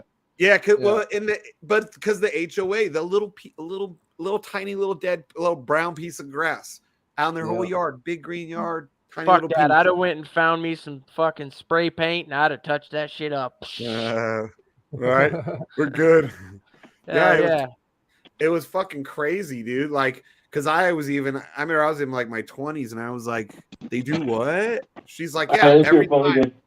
You know, and then that's when she finally figured out what it was, and she knew the person because they're all old people that lived in the neighborhood, you know, at that point for 10 plus years. She's like, it's been you all these years chasing the man or the woman, whatever, down the street, telling how much money they owe in fucking for all their fucking landscaping fees for all the years, and the HOA fines that they get and shit. Oh damn, that's funny. Yeah, cookies. Let's see here. Oh, I can read it now.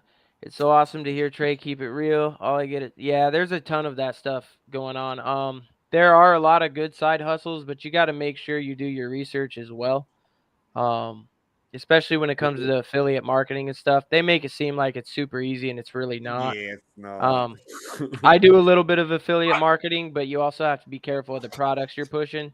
Don't go on certain places. Like there's a bunch of affiliate websites you can go and just find certain links and different most of those are all jokes. I'm just going to be honest. And if you're running ads to any of your offers, you can't run it to their landing page. You have to have a custom funnel and everything.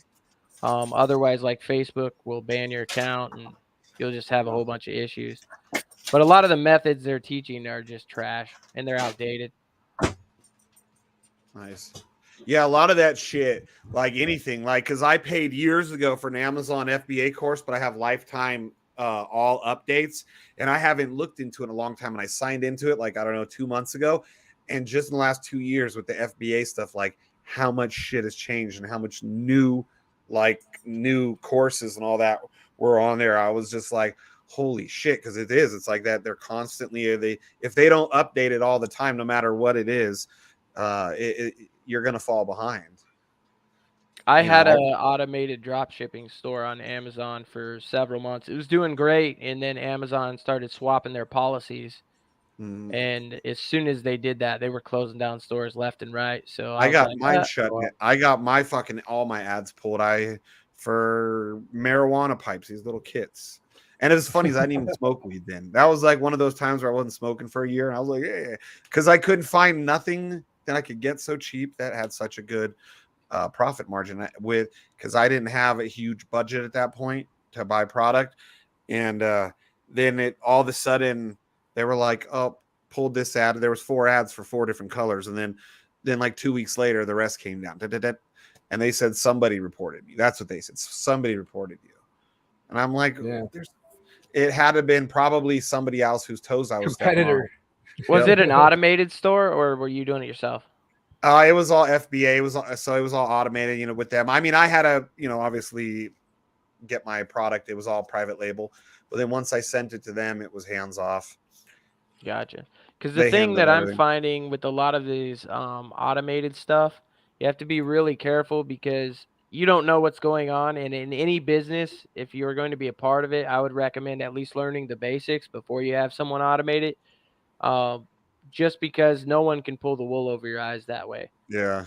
I almost did it myself, had all the products shipped here, but then I would have had to deal with all the returns, the shipping and returns myself, all the customer service. That's where Amazon gets people. They're like, well, we deal with all the returns, all the angry customers. We deal with all if you send it to our shit. And I was like, okay. I actually was trying to get a job I didn't try very hard. They weren't going to pay me enough, so I walked out of the interview and laughed.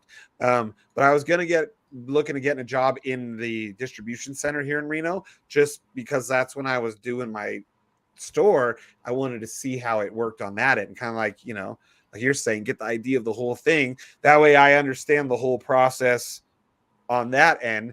But when I went in there and they were like, yeah, we'll start you off, and it was like $15 an hour. And that's if I worked, and I would have had to work like fucking 1 a.m. to 11 a.m. and all this shit. And I was like, yeah, no, I make more money in an hour than that sleeping. Like, I'm sorry, I'm not going to go work in your fucking warehouse on those shitty hours. If you gave me a fucking 9 to 5 Monday through Friday, I might fucking work for that, just to get the learning experience of on the other end of how the process works.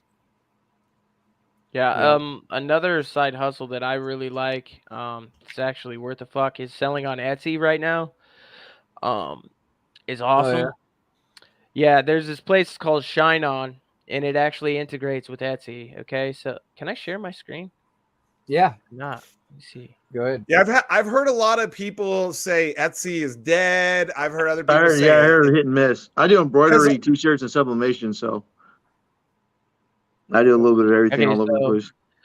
Like Shine On here actually integrates with it, so you can come on here and you can do like necklaces, like my wife's store. That she does, it's like customized necklaces. So basically, it's the same necklace, but the backdrop here, we just do them on Canva. So you could do like stepmoms or badass bitches or whatever, and you could literally just sell that off your Etsy store, and you can run ads to it, whatever. You can push it through Facebook, but these things are selling like hotcakes. She's got one necklace she gets for like $10, and she's selling them for $49.95, kind of like it says down here. So yeah, the profits are insane, and you don't have to run ads as long as you're like good at it. But you can let's see here. What are they, like PPC ads? Yeah, if you want to run them like ads, that, but we don't run any ads for her store, and she's doing right now $10,000 a month in sales. Oh, that's not bad. Yeah, because see, what I heard about Etsy was that if you personally didn't do a lot of marketing to drive the people to you on Etsy, that you weren't gonna probably be very successful, as opposed to Amazon, especially if you're doing FBA. They're more likely to, like, here, buy this person's shit. Crazy. They get their bigger cut. Here, I'm actually gonna log into it here. Give me a second. But there's all sorts of things you can do. Like, the thing with Etsy though is it's like Amazon, it's like eBay.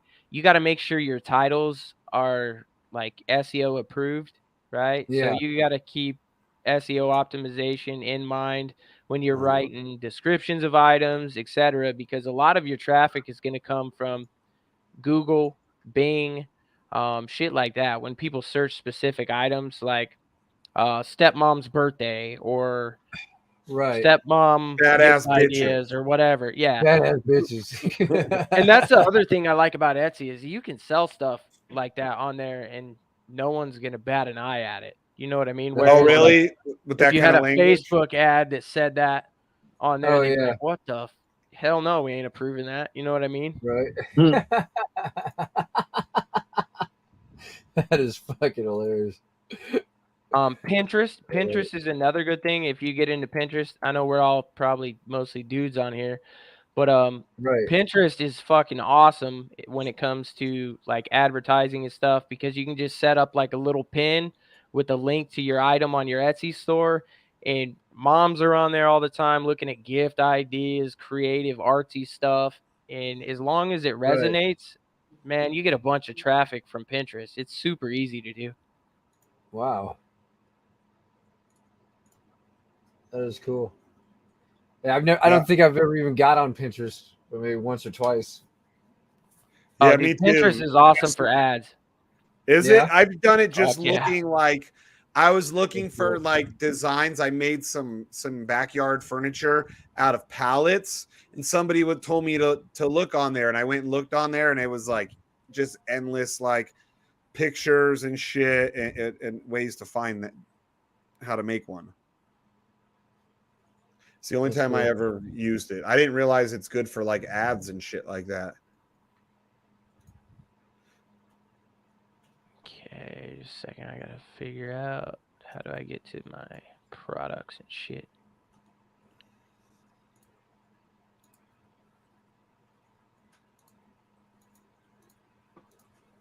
Mm-hmm.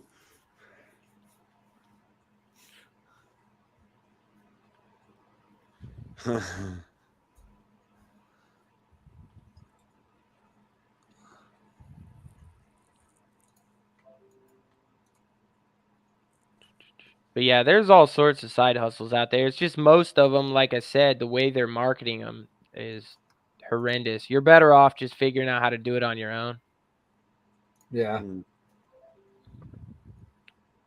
Hey, so I'm gonna talk, and I'm thinking about I might do that. See if I can snag up like so to do Turo though. You want something probably a car that's probably not much older than what, like 5 years, 8 years old. Depends on what the car is, man. If you're looking at classics and shit, there are people that will. On Turo, you can do classics. You should be able to do classics. Okay, because I've seen where like private places like got guys that have like actual companies like Dream Car Garage, you know, some shit like that, and they'll have like classics and supercars and shit. But when I looked on Turo, I was only looking specifically for like luxury 4-doors and sports cars. Yeah, you should be able to look in on that. It shouldn't be too bad. Because that's something that I wouldn't mind. And then if I just had like 2 cars, that's something I could handle myself, even if I had 2 reservations in a day, you know, just stagger them. Yeah. And no, that's the thing with all this. You have to do your own research and whatever, like taxes and all that's going to be different where you are is where I am, but there's a whole bunch of stuff. Yeah. You just got to keep in mind your expenses. A lot of opportunity out there for sure. Oh yeah. Well, a lot of people, man, they don't really want to work for it, right? Which is why the automations became super popular. They're like, fuck that. I want someone else to do all the work. And that sounds appealing until you realize you really have no control over your business, right? Yeah. You don't. It's all in somebody else's hands. Yeah, no shit. Hey, I got a question. Yeah. When you rent something like your car on Turo, do you have to carry commercial insurance on that vehicle, or is it still considered a private? Do you know? That question I don't know. We can look it up. Pretty simple.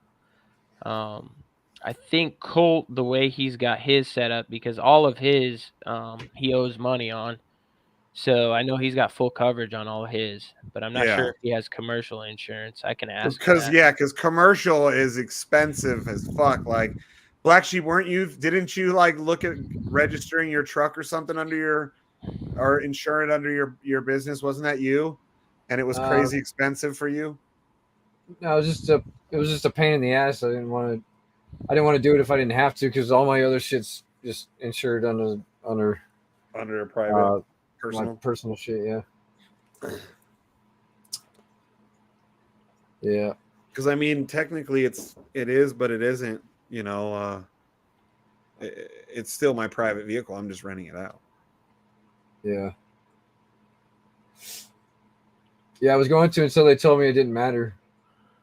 And I was like, fuck that, I'm not even going to do it then.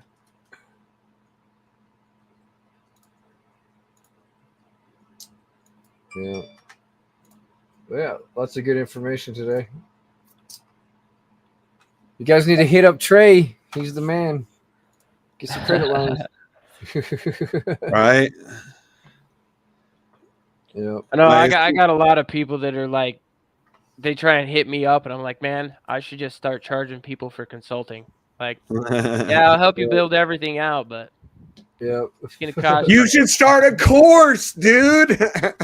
No shit. We're already working on doing that actually. But a lot of people aren't going to be able to come up with 10 grand to learn the ins and outs of everything. Yeah. Yeah. But like I've paid way more than that to learn everything that I've got in my repertoire. Oh hell yeah.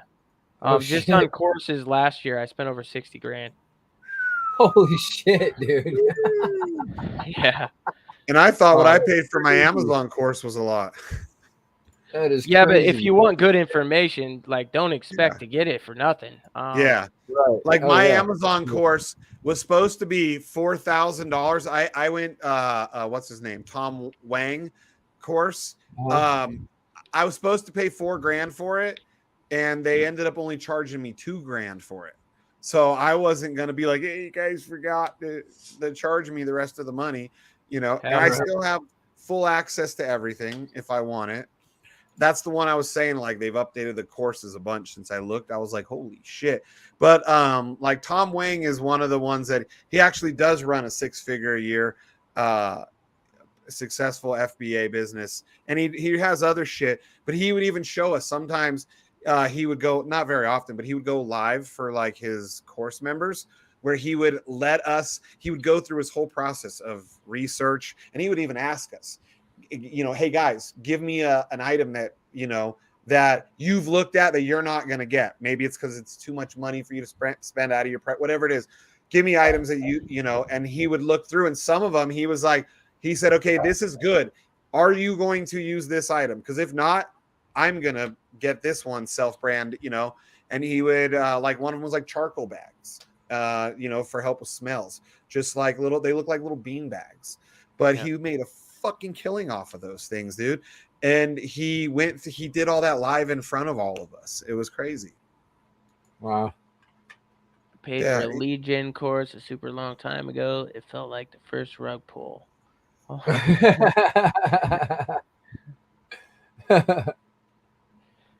Yeah, no, I actually I handle a lot of the marketing and stuff for the company I'm with as well. I'm the head of marketing, so I do a lot of lead gen. See, that's one thing I liked about Tom Wang was too, when I bought into it, it was he said as long as he owns the course and is running it, there's never an extra charge for anything, any updates, because a lot of those do. They're like, oh well, now you've got to pay an extra, you know, $100 or $1,000 for this part of the course. Whoops, that's only the basic part. Yeah, no, there is a lot of like cringy shit that they do, and it kind of drives me nuts because why not just be upfront with it? Like, hey, you want the whole thing? Here's $5 grand. You want the first half? It's gonna be $2,500. Right. You know what I mean? Just tell me up front. Because what they do is they give you like the total basics. They just limit the amount of what they give you. It's kind of like if you go on YouTube, right, and you're looking up credit advice. A lot of it is decent, but they leave out a lot of parts. And what I mean by that is you can go and pick up this here, this here, this here. But when you go to implement it, they don't give it to you in a step-by-step process. Okay, so a lot of people fuck up because they're like, okay, I found this, I'm going to implement it. But when they go to implement the next thing, they find they did it out of order, and now it's not going to work. So there's nobody that actually gives them a step-by-step process, right? And in order to do that, the person giving the advice needs to know as much as possible. Like you were saying, everything's got to be done strategically, like we were doing with me. Yeah. Right. And we knew your profile was a little thin. You don't need credit by any means. So we'll get you built out, and then you'll be able to be your own bank. That's the whole goal with all this stuff. Yeah. That's dope. I like it. Yeah, dude, as soon as you start talking about tarot and car rentals, like, see, that's like one of my things, and now I'm like, son of a bitch. I don't need no fucking credit. I don't need credit for it. You know what? I might need some credit.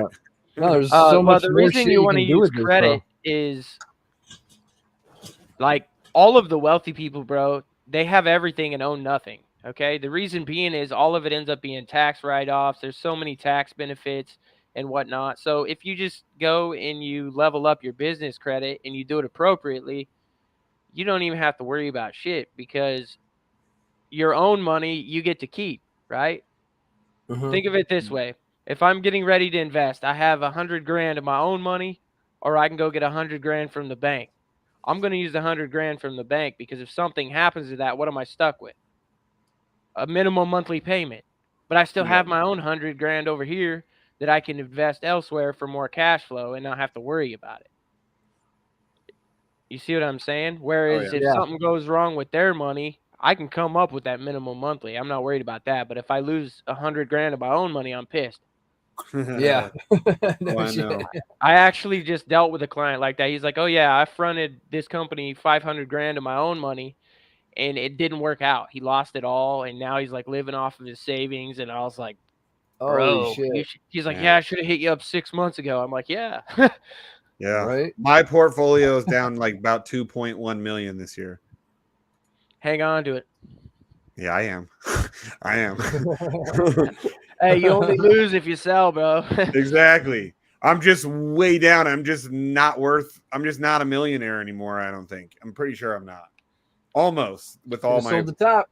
with all my real world assets and crypto and everything, and almost, but no, I'm down like 2.1 this year. My goal was to make 2 to 10 million this year, and I was like, I did the reverse. It'll all play out, but that's why like diversifying is great in different markets because a lot of people did that. They had it. They're like, "Oh, I was diversified." Where at the crypto market? Okay, well that's your problem. Like we need to be diversified everywhere, right? Yeah, I'm trying to get. That's why I'm doing these hedge fund things because I'm trying to get out of the crypto market. Do shit outside. I got a couple of other cool things working right now. One of them is an opportunity with a guy that actually owns the broker, the trader's domain. Returns are insane. But I will speak to you about that off the air. Yeah, let's do it. Yeah. And I've heard of the trader's domain. It's people are fucking killing it over there. Yeah, this guy actually owns part of the broker though. So cool. Yeah, like I show you the stats like on it, one of the blow your partners. fucking mind. Yeah. Okay. Yeah, that's sick. Yeah, let's like talk over about the last 2 years, he's done over 300,000%. That's pretty insane. What type of markets does he deal with? Like Forex? It's all done through Forex. Yeah. Yeah, Forex. Yeah. I don't know money's shit about Forex. You can make a lot of money in Forex, dude. Yeah, I know. Absolutely. I don't know shit about Forex. I know what it is, but I've never tried it. Yeah, I've been trading. It's like trading currencies and shit, right? Isn't it? Yep.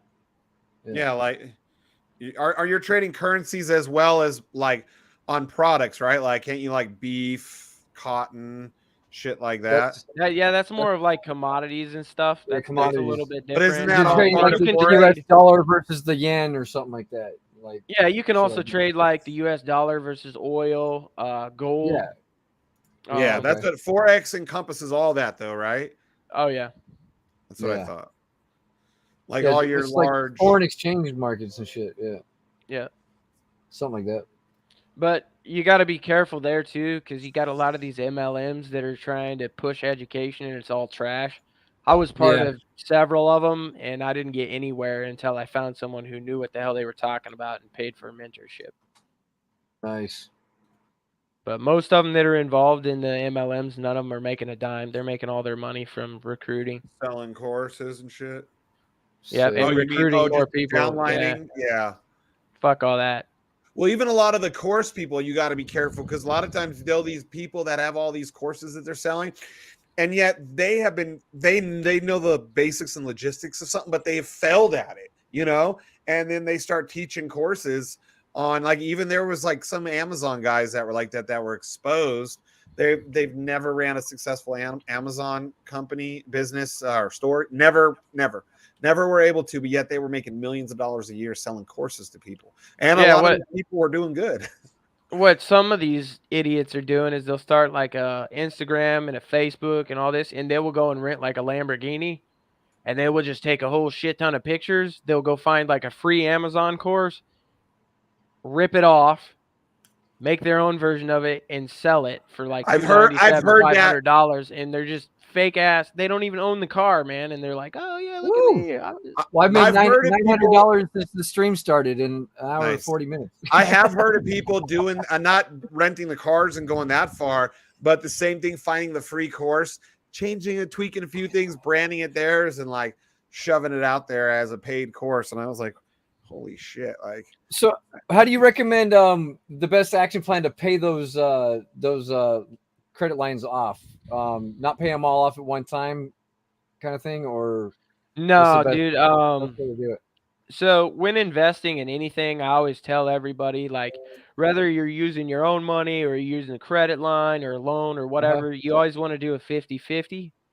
So what I mean by that is 50% of the profit you're going to put over here into like a nest egg, whatever you want to do with it. The other 50% you want to use to pay that back. Okay. So for our instance, with the hedge fund, if you're doing 50-50, right, you'll take 50%, put it in a nest egg, 50% you will pay off. If anything goes south with any of your investments, this nest egg over here, you can now use in one of two ways.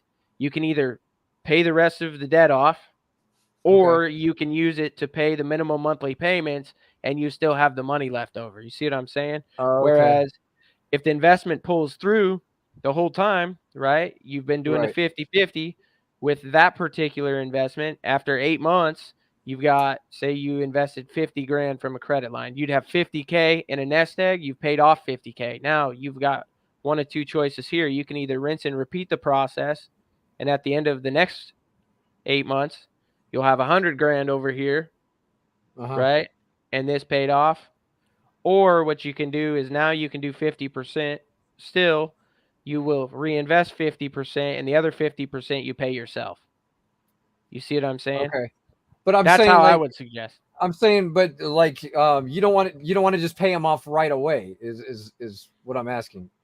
You want to pay like over time, because over time it's going to be better for the creditors, like better. Correct. Especially in the beginning, like when you first get a card. If you wanted to pay it right off, like, it depends on your goals here. Are you trying to get limit increases right away, or what are you trying to do? No, well, I mean, I do want to get limit increases eventually, but like, they're not going to give them to me like right away anyway, right? Like, so it's better. Depends on how you play it, and it also depends on the lender. Like Chase, if you got a Chase Business Inc. Unlimited card, what I would do with that one is, if you could afford to pay it off, which I have a lot of people that what we do is we'll liquidate the card. Okay, so if it's 50K, we liquidate 80% of the card, and then I tell them to hang on to that money for a month and then use that money to go and pay it right back off. So don't spend any of it, just pay it right back off. Do that 2 times and then call Chase and let them know, hey, I need a limit increase. You can obviously, I got the cash flow, whatever, and they will give them a increase. That's what I was. That's a smart trick. So Chase is one that'll do it right away. Like, at these other banks, they'll probably make me wait a while. So then that's probably why, like, I have like my one credit card that has the highest limit. I always pay it off full every month, no matter how much I put on it. So is that probably why then? Because I never understood, like, why are they raising? I wasn't mad, but why are they raising my limit? I got the card. It was like probably like 9 years ago. It was like a $2,500 limit. I've been at, I think it's like 24,000. I don't even remember. It's a little under 25 grand. I think it's like 24,100 or some shit. And I was like, they would just send me. They wouldn't even like ask me. Oh, a lot of times you have to call them. Hey, can I get an increase? They were just kept increasing it, and I wouldn't even realize it till I looked at my credit report actually, and I saw the limit on that card, and I was like, what the fuck? Like the reason they do that is they want you to leave a balance on it. If it's not 0%, the reason they keep giving you a limit increase is they want you to leave a balance on it, because how do they make money? The interest rate. If you pay it off every month, they don't make anything. If we give you a bigger limit, maybe you'll leave a little bit on there. Yeah. Okay. Bro, yeah. I don't like. I think in like the 9-10 years I've had that card, I've probably paid less than $100 in interest. But just from my like cash back rewards, I've made thousands and thousands because I pay it off in full every month. So then I just get the cash back rewards. So they're paying me every month to use their card. Dude, I have people every day come to me and they're like, "Oh, I got all these high limits, but I never use my cards." I'm like, "What do you mean?" Well, I pay my bills in cash. I'm like, "You're an idiot." Yeah, use that. That's why I try to tell people too. Like anything I would put on my debit card, I put on that one credit card that's also attached to my bank account, like to my bank. So that it's real easy. I go on the app, I pay it, boom, from my checking or savings, boom, I pay off the credit card. But that's how I would do it. Anything that I put on normally on a debit card, why? You're going to pay that off, right? That money's gone. Think of that cash back. Yeah, you put it on a debit card, it's gone. So why not be fucking smart and responsible and just wait till the end of the month, pay it all off in one lump because it would have been gone anyways, and then you get the cash back and you're building your credit. I think at least one of these cards had somewhere in it about cash back on it. I can't remember. Yeah, cash back is or mileage if you like to fly. If you fly a lot, like that's another option. Was it the American Express card? You think? American Express is one of these? I think it's yeah, I think it's one of those. I'd have to look real quick. I got a huge list, but I deal with so many cards, dude. I have to have an itemized list of whichever one does. Like, when you have over 30 cards, you got to keep track of that. Yeah, I know, man. It's getting ridiculous. I have now fucking at least 10, 12 cards in my fucking life. Well, and one of the things, because I do a little bit of consulting here and there. I have a lot of clients. They're like, "Oh yeah, my monthly bills are $5,000," and then they talk about trying to come up with a little bit extra cash, and I'm like, "Okay, think about it this way," because a lot of people do it like you're talking about over here, right? If your bills are $5,000, you've got a 5% cash back card. Every month you pay your bills on that card. That's $250. Okay. Mm-hmm. Times that's 12, Shane, by the way, not $3,000. Richard Heart Destroyer. I know. I looked over there. I was like, fuck, I'm gonna fuck up his name. But so that's $3,000. But another step up above this is, if you think about it, if you know you're gonna pay it off at the end of the month, $5,000. Where can I invest $5,000 for a month, right? That I can actually make extra money from it. Right. So a step above that is, fuck, they just loaned me $5,000 for a month. Where can I put that where I can make, an extra 10, 15%? Do your own research on that. But that's the way we should be playing it. We want to keep as much money as possible. And a lot of these people, they just leave it sitting in their account and then pay the card off at the end of the month. Hell no. Where can I put this money to make me more money and then pay my bills afterwards? Mm-hmm. Yeah. That's how I see it. Hell yeah. Yeah, that's lot rich people I know. That's one thing too. Like even what's his name? Was it that Grant Cardone guy or whatever? I was watching him and he said, like, people that are like, "Oh, I'm trying to save up and have this huge amount in the savings." He's like, "Why? That's stupid." He was even talking about. He's like even saying that him personally, he does not have this crazy massive savings. His company's worth like $5 billion. But personally, he doesn't, because he even says, same thing. He says, I could take, if you're saving $500, whatever, and you invest that, well, now you're making a little more. And then, he's explaining like basic shit, you reinvest it. But he was saying that the smartest, wealthy people, unless they just have so much money, they can't spend it all. They will never have massive bank accounts sitting, savings accounts. You know what I mean? It's when they need the money, boom, inject it into the account. Otherwise, fuck that, leave it making you money, Yeah, well, the whole thing is cash flow, okay? Yeah. We want to leverage everything we got for more cash flow. Even if you have more money than you can spend, fuck that, make more cash flow. Now you can use it for write-offs. You can donate it to charities. Why do you think all these wealthy people have their own charities? They're funneling money back into their own pocket. and getting a tax write-off. That's exactly what they're doing. And everyone's like, oh, the wealthy people don't pay taxes. That's because they learned the tax code. Because they're smart. And they got all the fucking loopholes. Yeah, they're using the system to beat the system. It's a game. It is. It's a giant game, man. And everything with our government is. Easy. Every little thing with this government is a giant fucking game. You know what I mean? Like, as long as you know how to play it and beat them, they give you the ways to beat it. You just have to figure it out. Exactly. But that's why I have to laugh at everybody that whines about that. Yeah. BB is Sarah. That's the one you were talking to earlier. Oh, nice. Yeah, man. Trey's a smart motherfucker when it comes to this shit.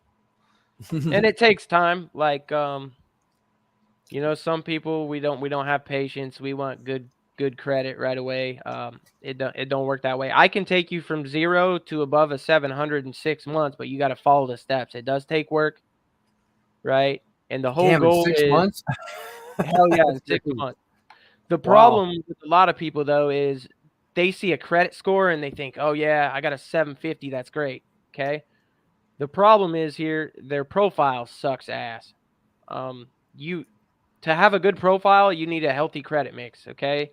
And that means like a car note, you want to have some form of like rent or a mortgage on there, maybe some installment loans in credit cards. You need to have all of those, right? So I have people that come to me, they got 5 open accounts. They're like, hey, I'm sitting at 800, and I look and I'm like, you're going to get lending, but you're not going to get the best rates or anything along those lines. So what we need to do is we actually need to strengthen that. We want anywhere between 12 and 18 accounts. And I know a lot of people are like, holy shit, that much? Yeah. Just because you have credit cards doesn't mean you have to use them. The whole goal is to leverage your personal credit to get business credit. And then after your business credit is developed through PG stuff, then we go for the non-PG, right? And PG is personal guarantor. If you do this backwards, what happens is when you go for the PG stuff, which could have been high limits, they're going to reciprocate the same limits based on the non-PG stuff. So when you first start a business, you have no business credit, they're going to give you low limits, like anywhere between 500 and $2,000. Okay, because a lot of you don't have any transactions coming into your accounts, so they're going to give that to you based on that. Whereas if we start out with the PG stuff and you have good credit, I can get you up to $250K. Now they're going to reciprocate that on the non-PG stuff because you've already established your business credit. So there's you're actually reminding me. I've got a couple cards I got to use to keep them active. In the last year, I had 2 or 3 drop off. Like I never got warnings in the mail saying, "Hey, use your card." At least not that I saw. And these were both accounts that I had open like around 10 years, dude. I was so pissed. I called them and I was like, I never got any warning until I got an email saying that my account was closed. I was like, what? Yeah. No. And they were like, it's too late. You can reapply. I'm like, no, fuck that. I don't want to reapply. The time, I need that time, the 9 or 10 years of fucking history I had. So I actually, when you said that reminded me, I'm like, oh shit, like my Best Buy card, that Visa's got like a $10,000 limit. So I definitely want to keep that one active. Yeah, I thought about that the other day because I hadn't used the credit cards in my wallet for like a year. And I was like, I hope that, they don't shut them down. So you recommend like using them, like swipe them for gas, like at least once a month, each card? Definitely. Swipe them for gas, rotate them out when you go to buy a candy bar, fucking set them on auto pay, whatever. Yeah. I do that. Okay. I'll use it to like, because my motorcycle doesn't take as much to fill up, so I'll try and like use my Discover card that I've had for 10 years that I never use. That Discover card, they must like need people because I never even touched that card the first like 5 years I had it, and they never canceled it. They kept sending me new ones. Oh, the old one expired, and I was like, maybe I should start using this thing, I mean, now that I've had it for so fucking long, so I'll like buy like $20 worth of gas or like a drink at the gas station. I'll try to like once a year. I got like a JC Penney's card that I've had for over 10 years. I'm like, I'll just go like buy a belt or like some socks every year or two just to try and just to keep it active, dude. Because of that shit, dude. Because when you have long term, they like that shit. They love it. You're gonna want when it comes to your profile, anything like 10 years plus is fucking awesome. Yeah, I know. 5 years works, but if you can get 10, boom. And that's my where trade average lines come is in. about 7+ years is my average right now. You're good. Yeah. But another thing that I would suggest, like if you're trying to get limit increases without a hard inquiry, rotate your cards out every month. And what I mean by that is like if you're going to run it up, max it out, and then pay it off, start doing that on some of your lower cards. Yeah, your cash back you won't get for that month or whatever, but if you're trying to get limit increases, try doing that every once in a while. Okay. Just if you got a $5,000 card, max that fucker out and then pay it off. Maybe I should do that because do that a couple months in a row. Yeah. The two that I lost that fell off were decent. Like one, I barely ever used it, but it had like a $7,500, $8,000 limit. So for something I never used, and after 10 years, it built, it helped pad me. And then the other one only had maybe like $5,000 to $8,000 limit. But the two of those, with being so long, I had them, and together they gave me this nice pad to my Did you call them? I did. I called him and they were like, nope, you'll have to reapply. I was like, are you fucking kidding me? They're like, yeah, once the account's closed, there's nothing we can do. They won't reinstate them. They wouldn't reinstate. Nope. So that was. Who were they through? That one might have been Citibank. One was Citi, and the other one was another big bank. I can't remember. But neither of them, dude. They shut them down. Like at least like Discover's sorry ass, they'll like send me an email too, like, hey, if you don't use it by, like, I just had to use my Discover card, if you don't use it by like October, whatever, we're shutting it down. So I was like, okay, cool. Yeah. Use the card. The problem with my cards is I have a lot of like because I was trying to reestablish my credit a few years ago, and I got these shitty cards that like most of them won't even let me increase anything. Like I have one that'll let me do increases if I put my own money in, because it's what do they call it, secured or unsecured? Secured, right? Is that where you put your own money in? Yeah. No, if you're gonna do, I don't ever suggest secured credit cards, and the reason being is this: one, you're using your own money anyway. Yeah. Okay. And the second thing is, if you're trying to build your profile, what happens is if you say you got 3 secured cards, you start them out with $500 a piece. When you go to get unsecured products, they're going to reciprocate like limits.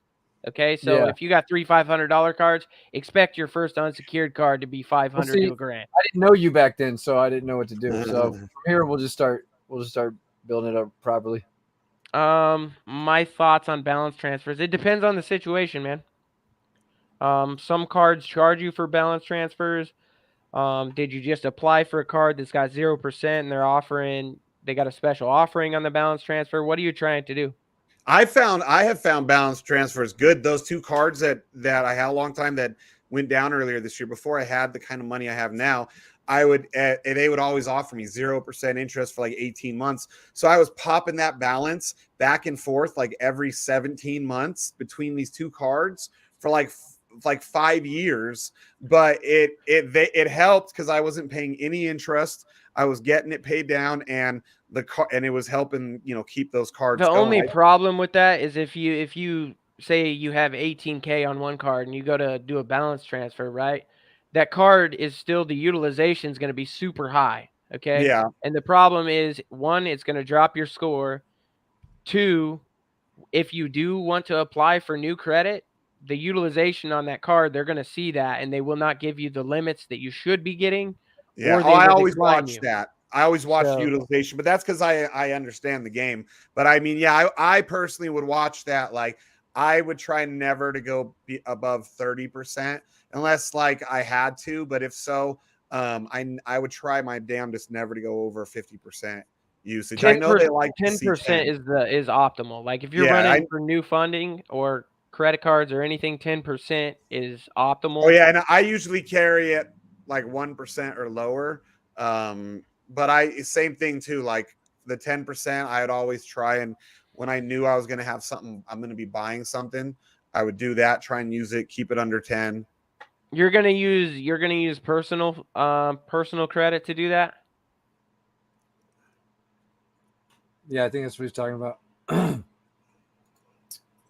You should schedule a call with me and let's see where you're at before you do that. The reason I say that is if you use your personal, and something happens, right, you kind of screwed yourself. If you use business, one, it's not going to report to your personal report, which keeps your personal report clean. So if you needed more money, we start another LLC, run for funding again. Now you have more money.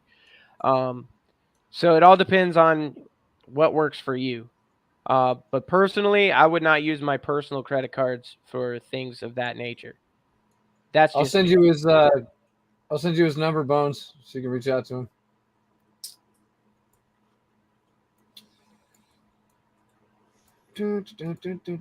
Like you want to be strategic, man. There's a reason that wealthy people do things the way they do. One, tax benefits. Two, the personal liability is taken out of it. Now, in the beginning, when you're starting a business, right, and you're using PG stuff, it's still a liability to an extent, but it's not going to show up on your personal credit, and that allows us to get more money if you needed it, right? Because that's the whole goal here, is to be able to dig ourselves out of a hole. Send your DMs, Bones. Yeah, Trey is the man. Love it. Yeah, I'm hey, so on my end, I mean, other than, you know, obviously having to get a proof of credit and all that, if I wanted to possibly start something on Turo with like 1 or 2 cars, where would you recommend like I just kind of start looking at vehicles and figuring out if I did it, what route I'd want to take? So one, you're going to want to know like the demographic of where you're at. You're going to want to understand because, for instance, you have people who are like, oh, I want to do exotic cars. Okay, well, if you live in fucking Nebraska, that is the worst place for you to be trying to rent out exotic cars. It's a bunch of farmers and cornfields, bro. That's why I was thinking Jeeps. No. Like, I don't personally like Jeeps, but I think here, because we got Lake Tahoe and like all this camping and shit like that around Reno, and there can be snow or you can go on dirt roads, I was thinking like something like a Jeep would probably be good up here. Hop on Turo and just look around, look at reviews, see what kind of vehicles are around your area, and you will get a basic idea of what you need to be looking at. Okay. Love it. So I might start doing that. Yeah, man. Thanks for coming on the stream tonight. A lot of great info. Yeah. I got all excited. I saw him popping in the green room. I was like, oh, shit. Yeah, no, I like hanging out, man. Oh, yeah. Some people, they don't like to be personally associated with us because we're a little too non-politically correct for people. Yeah. Some people only come here with us when they're being professional. And then we tried to like cut down on the dick jokes and, you know, be a little more professional.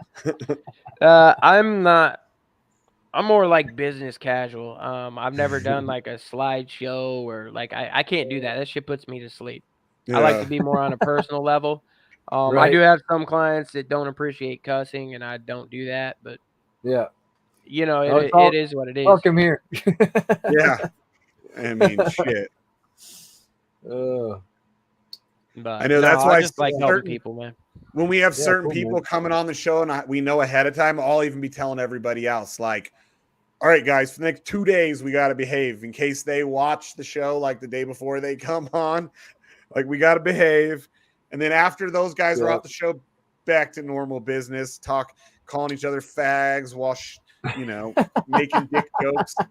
We make a gay joke and then call them a fag for it. We gained notoriety with as soon as Shane came on the stream. Oh yeah, that's what it was. Yeah, it's all my fault. We're like kind of like a lot of people call us like the Howard Stern of crypto. So some don't really care for that. Well, they missed a lot of good information tonight. Hell yeah, they did.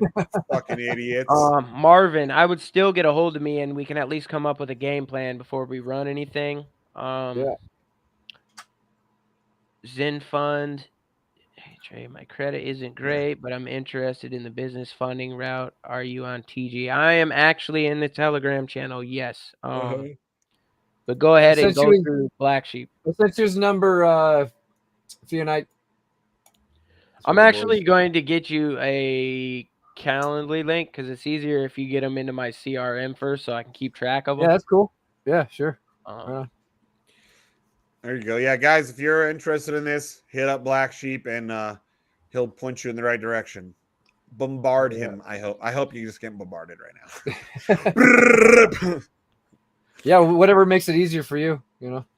Yeah, if we can get them into the CRM, just use your link. Yeah, if they're doing the line of credit, so I usually send them that great grand financial or whatever the hell link you gave me. Yeah, is that the one you're talking about? Yep. Okay, yeah, I can send them that. Yeah, too. get them in there, and then I can reach out to them. We just set up some. I'm gonna call them VAs. So they're kind of a filter, but just let them know that you already talked to me, and I'll get you taken care of. For sure. Good stuff. I'm gonna fucking get on Turo right now. I'm gonna start it off. I just used Turo for the first time in October, and it was pretty cool because before I'd done it, you know, where I would rent from like guys who own like exotic car rentals, and I'd rent something through them. But Turo was cool because it was cheap, it was easy. Like the guy had the Audi waiting for me at the airport in Dallas, and then I dropped it off, took some pictures. He took pictures, you know, before I picked it up. Well, the cool thing about it is essentially you get to drive that car for free, bro. You turned it into an asset, and now you can just cruise around like a bat out of hell for free. And that's cool. And that's something that I even thought of like early on, because like when we rented all those supercars, White Rhino, he's one of our board members. He actually knows the people that own this place really well, and I mean they're very successful. The guy's got like all kinds of businesses, and I talked to him about it, and that I was thinking about starting an exotic rental business up here, exotics and 4x4s, like I said, because of the winter and shit and camping around here. But then he was like, if you're doing it because you want to drive them yourself, he's all, that's what I did. I never drive these cars, and I pay over $1 million a year in insurance. But he has a huge building with overhead and like spot, you know, touristy spots like at the mall. Like he pays for like a store or a kiosk or whatever. A store, big store actually. It's a huge store. You know, so he has a lot of overhead too. That's a Zen fun guy. But yeah, but Turo, you don't have all that crazy overhead. You don't have all the employees unless you want to hire someone else to do it for you, you know? Oh, I got a phone call. Dude, there's so many different hacks and stuff, man. It just, you got to make sure you do your research and you know who you're learning this shit from. Hell yeah. Well, it's been 2 hours, guys. You want to wrap it up? I don't know. We covered all the bases. Oh, look, there's a Porsche. There's a Porsche 911 right there locally on Turo. I mean, you can stay on here if you want, Shane. No, if you guys are good, if you guys are done, I mean, we got 21 people watching. 21 people. 21 people coming to get the alpha. I don't know. What does the crowd think? I don't know. Is there anything you guys else want me? If Trey wants to stay here, I can stay a while and still talk to him. If you want to take off Black Sheep, I can end the broadcast. It's all good. If you want, be the first time ever. Don't burn the place down. Yeah, I'm gonna go take the dog for a walk and shit. Thanks for joining the stream, Trey. And heck yeah, anytime, man. All right, I'll see you, Black Sheep. Yeah. So, anybody else? You guys have any other questions for Trey? Anybody else want to come on here? You know, you guys, it's a good opportunity. Any chance of getting UK bank licenses? Currently we only handle stuff in the US. There are ways for us to still get you funding, but you would need to own an LLC here and have an ITIN number. Okay, so you would run it. What is that? Like running it as a foreign national, an American company? Yeah, basically, an ITIN number is an international tax identification number. You can get it by getting a work visa or owning a business over here. There's all sorts of ways you can get it. So there is some loopholes if people like in England wanted to. It just there's a little bit more process. Yeah, there's more of a process, and they're going to want to build up their ITIN number. So essentially, it's the same as building up our credit reports here in the U.S. Okay. So they'd have to. So it would take some time. Then they'd have to start. Right, but I mean, it's worth a shot. I mean, yeah. What? This Maserati is only $120 a day. It's a little SUV. Maseratis suck. That's just my opinion. I almost bought a used one because they're so fucking cheap, but then the repairs on them are fucking crazy. My buddy, he had one about 10 years ago. A ding in the door, a fucking ding in the door. $15,000. They brought it to the dealership and they said, we don't pull dings. You have to reskin. If they wouldn't reskin it. He's like, well, then just reskin it. No, we have to replace the whole door, the whole fucking door. So basically, take it off the hinge, take that whole door off, all the electronics, everything, and put a new fucking door on. That's the only way they would do it to keep it certified Maserati. And he's all, fuck you guys. And they were like, well, we have it in the system now, so it can never be certified if you get that ding fixed because you didn't do it their way. He was like, just reskin it then. If you guys can't pull it, cool. It's a Maserati. Reskin it. I'll pay it. They were like, no. Yeah. No. 15 grand, dude. That's the price of a cheap car. It's like a lot of these hypercars. If they find out that you modify their cars, you'll never be able to buy another one. Yeah. Yeah, I know. A lot of them they freak out like, oh, you did what?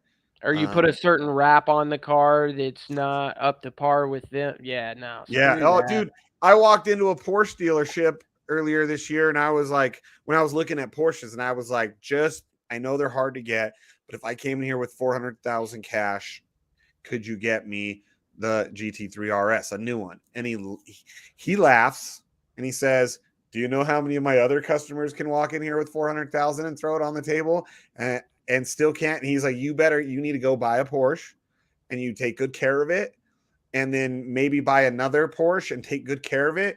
And then I could probably get you on the list to get the one you want. But he's like, or go buy a used one of those, which then I started looking at the used market, which would cost as much as the new market. And he's like, get a used one, have it for a year or two, and then I could probably get you on the list. I was like, fuck you guys, dude. Ridiculous. Just a second. I actually got a piece of gold here. I'm going to drop on you. I got to find the website. And it's for purchasing exotic cars. The rates are fucking hellacious. Let me see if I can find it here. Yeah, Joseph, watch out. I got full control today. I actually, BlackSheep didn't realize I only had partial control the last year until last week. Now I have full control, just like him. So I can run fucked up videos. So you're the Howard Stern of crypto, huh? What the hell's wrong with Howard Stern, bro? That dude made millions. I know. And then he went pussy. Well, let's see. Where's a good one? We usually play some fucked up shit around here. Let's see.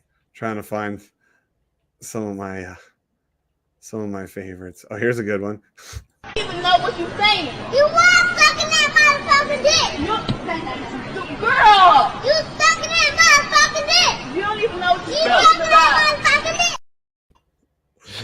Parenting, that's some amazing parenting, right? So that's the kind of shit that pops into the show randomly.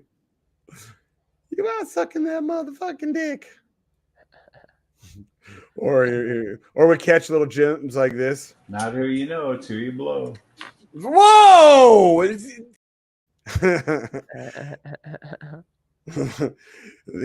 He meant it. Ian J, where'd you go? Fuck. There we go. Which side? Let me pull this up.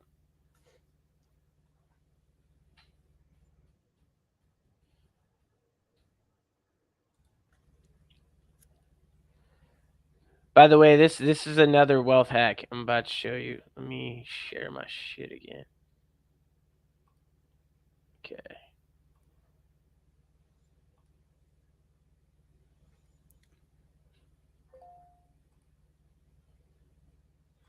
Okay, so this is Woodside, right? This is not a traditional auto loan. And what I mean by this is there are companies out there that you can get loans for. This one is specifically for exotics and whatnot. the rates are insane compared to a traditional auto loan. The other thing is they do not use the car as collateral. Okay, so what I mean by that is it's a normal loan in a sense that you can use to buy that. So they don't have to have the title in their name. Okay, so the cool thing about this is normally when you go to get an auto loan, right, the bank wants the title. Okay, so what happens if you get your ass in a jam and you need to sell the car? A lot of times people don't want to buy the car from you because you don't have the title in hand, Yeah. right? So you're going to run into issues. Okay, not when you do this. Okay. So they don't need to have the title in their name, which is awesome. But they only deal with, like, as you can see here as you go through it, like we're talking collectibles, McLarens, like extremely expensive shit. Yeah. So again, here's like an example on their website. Yeah, for a McLaren. Shelby Mustang GT.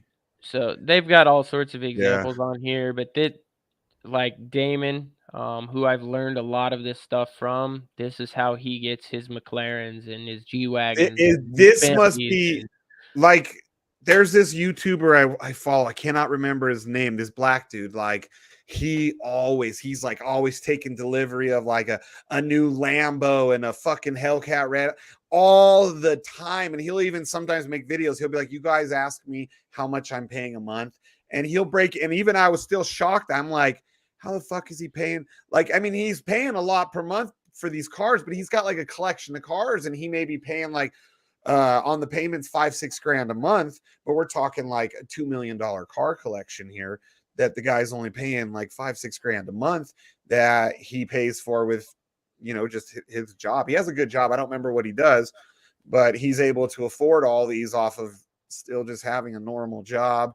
And you know, doing YouTube. I think he probably makes good money on YouTube though. This guy, he's got a lot of followers because he does a lot of motivational shit too, you know, but that's one of his things. He shows all these cars and I was always like, how the fuck does he finance these things for so low? Well, and here's another one that is more for like your more common cars. It's called Lightstream.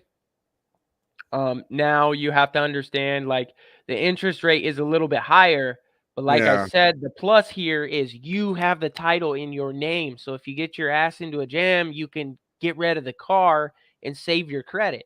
Yeah. Right? You can sell the car, pay off the loan, and you don't have to worry about it getting repoed, and then you got a repo on your credit report. Like, it allows you a lot more freedom. So right. And so the it's other just thing, looked at like a personal loan and not a car loan. Is that the way they still run shows them? up as an auto loan. It will still show up as an auto loan, but yeah, it acts more like a personal loan. So the thing here, a lot of people, you know, they get all caught up in the interest rates and whatnot. I don't even worry about that because a lot of times I would much rather use their money and then leverage my own towards investments. So as long as my investment is making more than 6% a year, I could give a fuck less. Right? Yeah. Same thing with mortgages or whatever. Like, always use somebody else's money. I don't purchase nothing in cash anymore. But that's how I was brought up. My dad's like, oh, cash is king, cash is king. Cash is not. Cash flow is. Yeah, I agree. For me, like this year, I bought a bunch of shit and then I paid it off real fast. So that way I have like actual tangible assets that are totally paid off if I need to. But then going forward, yeah, I want to go back to using my credit because I got good credit. You know, I built it up all the years I didn't have money. Tall guy or Mr. Organic? What the hell does that mean? I don't know. Hey, come on, Shug. You say elaborate on that. Come on to the show. He comes on here a lot with us. He's a cool dude. I know I'm on here and I got a head cold and shit. Oh no, you're gonna die. You got COVID. I had COVID. I shrugged it off pretty quick. Like my whole family had it. Dude, I got COVID. March will be 2 years since last time I got COVID. For the most part, I've never been sick again other than like what could have potentially been allergies because it was around that right time.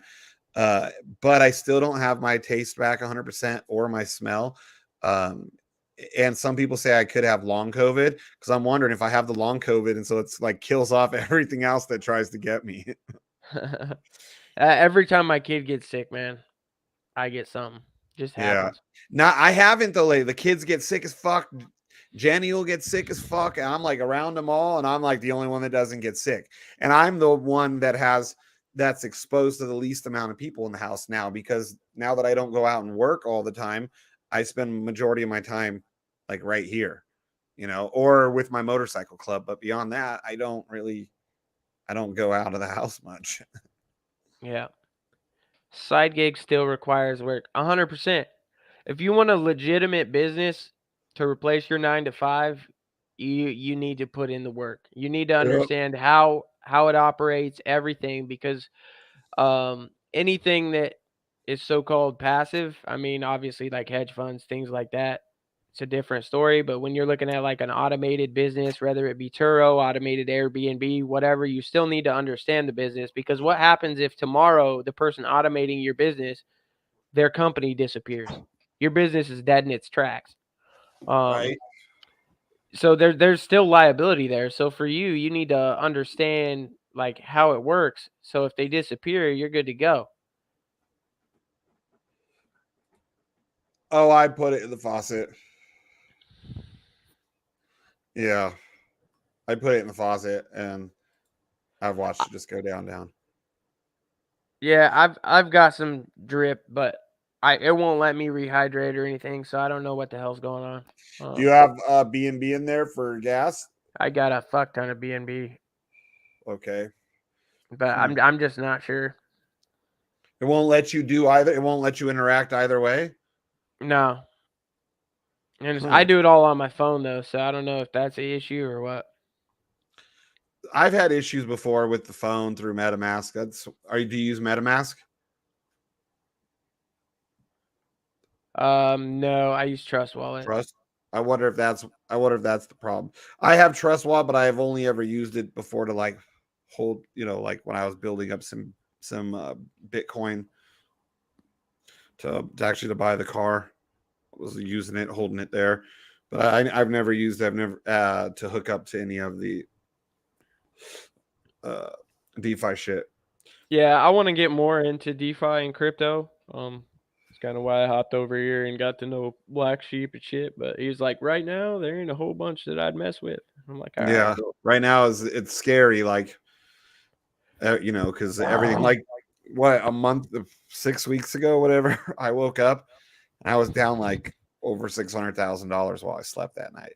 I was like, fuck, but that translated to about $2,500 a day passive income out of my pocket.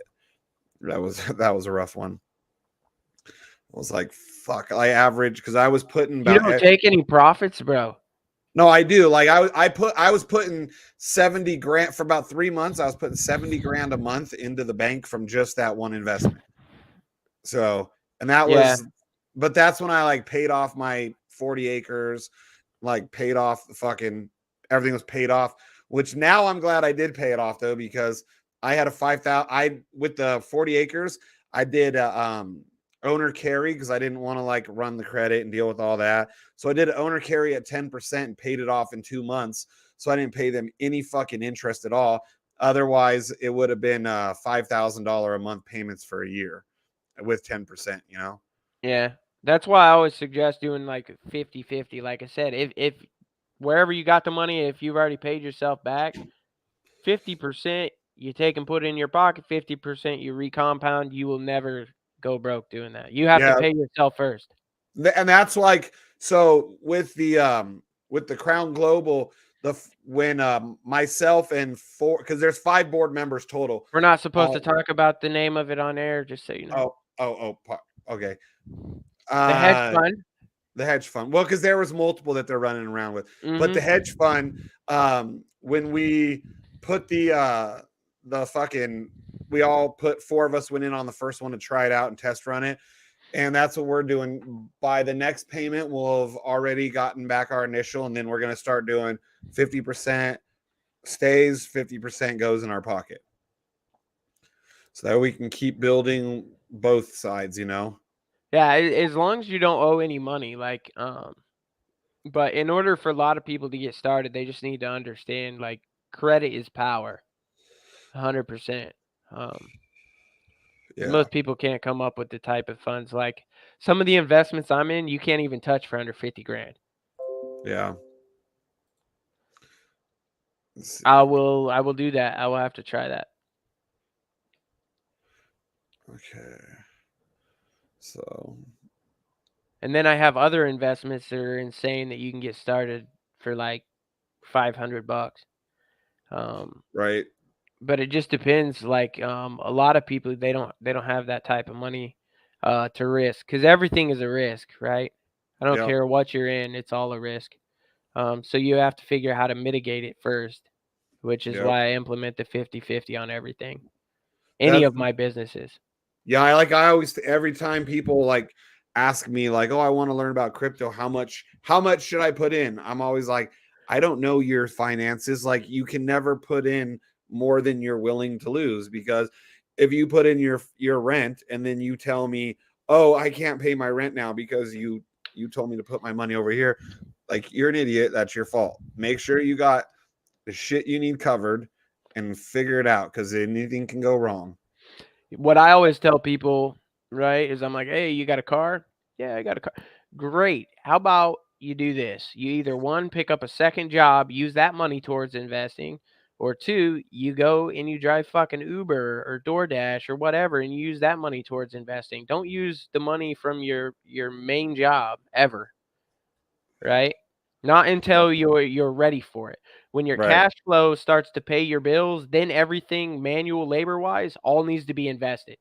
Your passive income or your investment income, that should be used to pay your bills. Anything you manually work for needs to be invested. Yeah. Like that's just how it has to be. If you're trying to get ahead, like if you want to stay broke your whole life, then go by the wayside, live the American dream, go buy a house on credit, go buy your cars on personal credit, yada yada. Yeah. But that's just from my experience. Because I got some clients, that are in their 50s. They're like, "Why would I listen to a 29-year-old?" I'm like, "You ain't got to, bro. You don't have to listen to me." Yeah, I know. Like some, like people that are older, sometimes they are hard headed, even with me. And like usually, like I'll have like a crazy like red and blue beard. I'll look like the most white trash person, and then people will be like, "You get good credit, and you have money. Yeah, it's anybody can do it. You just have to be fucking. Don't be stupid. Just that. I mean, I think anyone can do it, but I guess some people are too stupid." Yeah, like I walked in the other day, like we had a 2007 Honda Accord we had as a daily. It had 305,000 miles on it. And my mother-in-law was like, "All that money you make, you just drive." I'm like, "Hell yeah, why the car runs and drives." So it broke down. We were on the way to church for my wife and stuff. And the next thing I know, like we get dressed and everything. I come home, my dad come and pick us up. So I come home, I throw on a pair of sweatpants and a hoodie, and I go walking into the dealership. And I was like, "All right, what do you guys got for like 30 grand?" And he brings a Nissan Murano. And I was like, "All right." We start checking out the car. I looked over at my wife and said, "Is this something you want?" We drove it. And I was like, "This is the one I want." He's like, "Well, we need to check your credit. I said, "No, you don't." I said, "You're not just going to run me anywhere. I'll go get my own loan and I will come back for it." Yeah. I could buy this car in cash right now. I don't need to buy a car from you guys, but I'm not going to let you screw me either. Yeah. Oh yeah.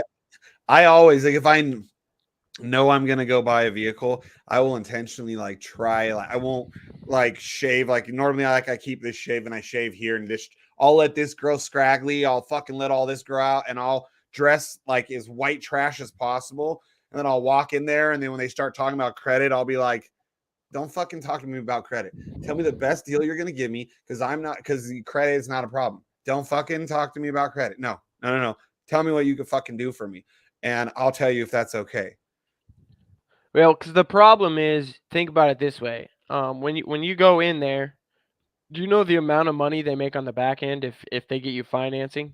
Oh yeah, that's where It's they make fucking most of the money. insane.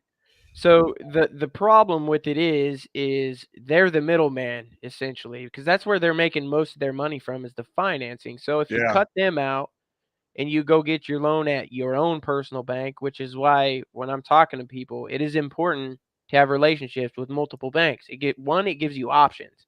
Some banks are better for auto loans, some banks are better for mortgages, some banks are better for personal loans, yada yada. But if you don't have those relationships, you're at their whim. And when they go to run your credit, dude, you're gonna get 3, 4, 5, 6 hard inquiries. Sometimes even 7. Yeah, I had that when my credit was like not as high as it is now. Like when it was lower, they would do that. They would run me at like 4 or 5 spots. Well, we're trying to get you the best one, like, and I was like still in like the 700s. I wasn't like I was terrible, and I'm like, you have to shop me around that much. Like, don't you already know like who's gonna give you the best rates? But no, they want to see who's gonna pay them the most. If you're getting a personal car note, one of the things that I have learned is leverage credit unions. Credit unions will help you a hell of a lot more than a mainstream bank when it comes to a personal car note. Yeah, I read one of my motorcycles. It was actually through the dealership. They used a credit union. It was an RV loan, is the way it was put up, through America First Credit Union. And then I refinanced my truck like years ago, 7 years ago, through One Nevada Credit Union, because the credit unions, if you had good credit, like their interest rates were so much lower. All they required usually was that I kept, I don't remember, $100 or $500, whatever, in like a checking account. Like, okay, cool. And you could still use that money if you want. But I've had it with, I like credit unions, but only shitty thing I experienced was like when you're out, like if you only have a credit union, you don't have one of the big asshole banks. Sometimes it can be hard to access your money if you're like in a strange place you don't know, because you got to go without paying absorbent ATM fees. Yep. You have to find somebody in their network. Yep. And that's like when we travel, I actually have a car safe. But my wife also carries, so I'm not really worried about having money in there. So if something goes wrong, Mama Bear is gonna shoot somebody's ass. But anyhow, we do a lot of cash when we travel, and it seems like they're trying to go away from that. But yeah, when it comes to like I said, personal loans, credit unions are a great way to go. Yeah. Even when you're building your credit, like I can tell you the best way to build your credit is through pledge loans at credit unions, especially if you're trying to add accounts, things of that nature.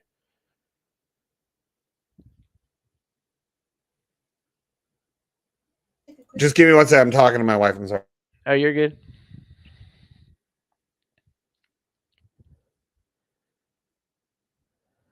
I was just trying to find out if she wanted to go out and eat at the steakhouse tonight. So hell yeah, I'm coming over.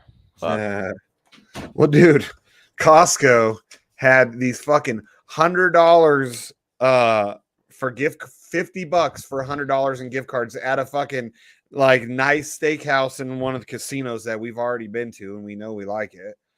Only this time it's not going to cost us fucking. It's going to cost. I got 100. So I bought $200 worth of gift cards for $100. So it was like, I was like, you can't lose, because if we want to go out and eat anyways, shit. Yeah, I just fucking doubled my money, and I'm giving one of the $50. So one of my buddies, I'm for like kind of as a gag gift, the guy in my motorcycle club that we all drew names. So I'm getting him a $50 card and a fleshlight. The pocket. That part was our other buddy's idea. I was like, I'm terrible at getting gifts. He's all, well, that guy keeps screwing around with some nasty girls. Get him one of those so he won't be so desperate. Get him a blow up sheep. Yeah, dude, my buddy's got me one of those on my 31st birthday. I got it in somewhere. Everyone signed it. My best friend had like a green marker, and he was having everybody sign it. And there was like a hole, like that. Everyone was like fingering my sheep, and it was like, meh, it made noise and shit. That's fucking funny. Oh, dude, I still have it in a box somewhere. My best friend, since I was like 12 years old, got that for me on my 31st birthday. He was like, "Oh, this is yours," and there's like, people were signing it and writing little shit all over it all night. So it's pretty crazy. Like that night, I was like, "I'm gonna drink till I puke," and people are like, "What?" I'm like, "Yeah, I can't remember when I last did that. I'm gonna do it on purpose." I told one of my buddies who was a fucking like frat boy who hadn't grown up yet. Bad mistake. I told him, "Yeah, I'm drinking till I puke," and he waited till I was drunk, and then he was like, 3 wise men, which is Jack, Jim, and Johnny, all lined up. Boom, boom, boom. And I was like, after like Jack and then Jim, and then I puked. And then Johnny, I still had it in my hand. I was like, hold on, I can do it. I can do it. Oh, that was terrible. That was how he waited too. He waited till it was later in the night and I was drunk. He's like, "You ready?" I was like, "What?" He's this is the way we used to do, because I had other buddies that were in his fraternity, and he's like, "This is the way we used to do it when we were in college." And I'd be like, "I'm already fucking wasted," and he's like, "Line them up." Fuck me, everybody watched. Yeah, like my killer is I drink Jameson and tart cherry juice.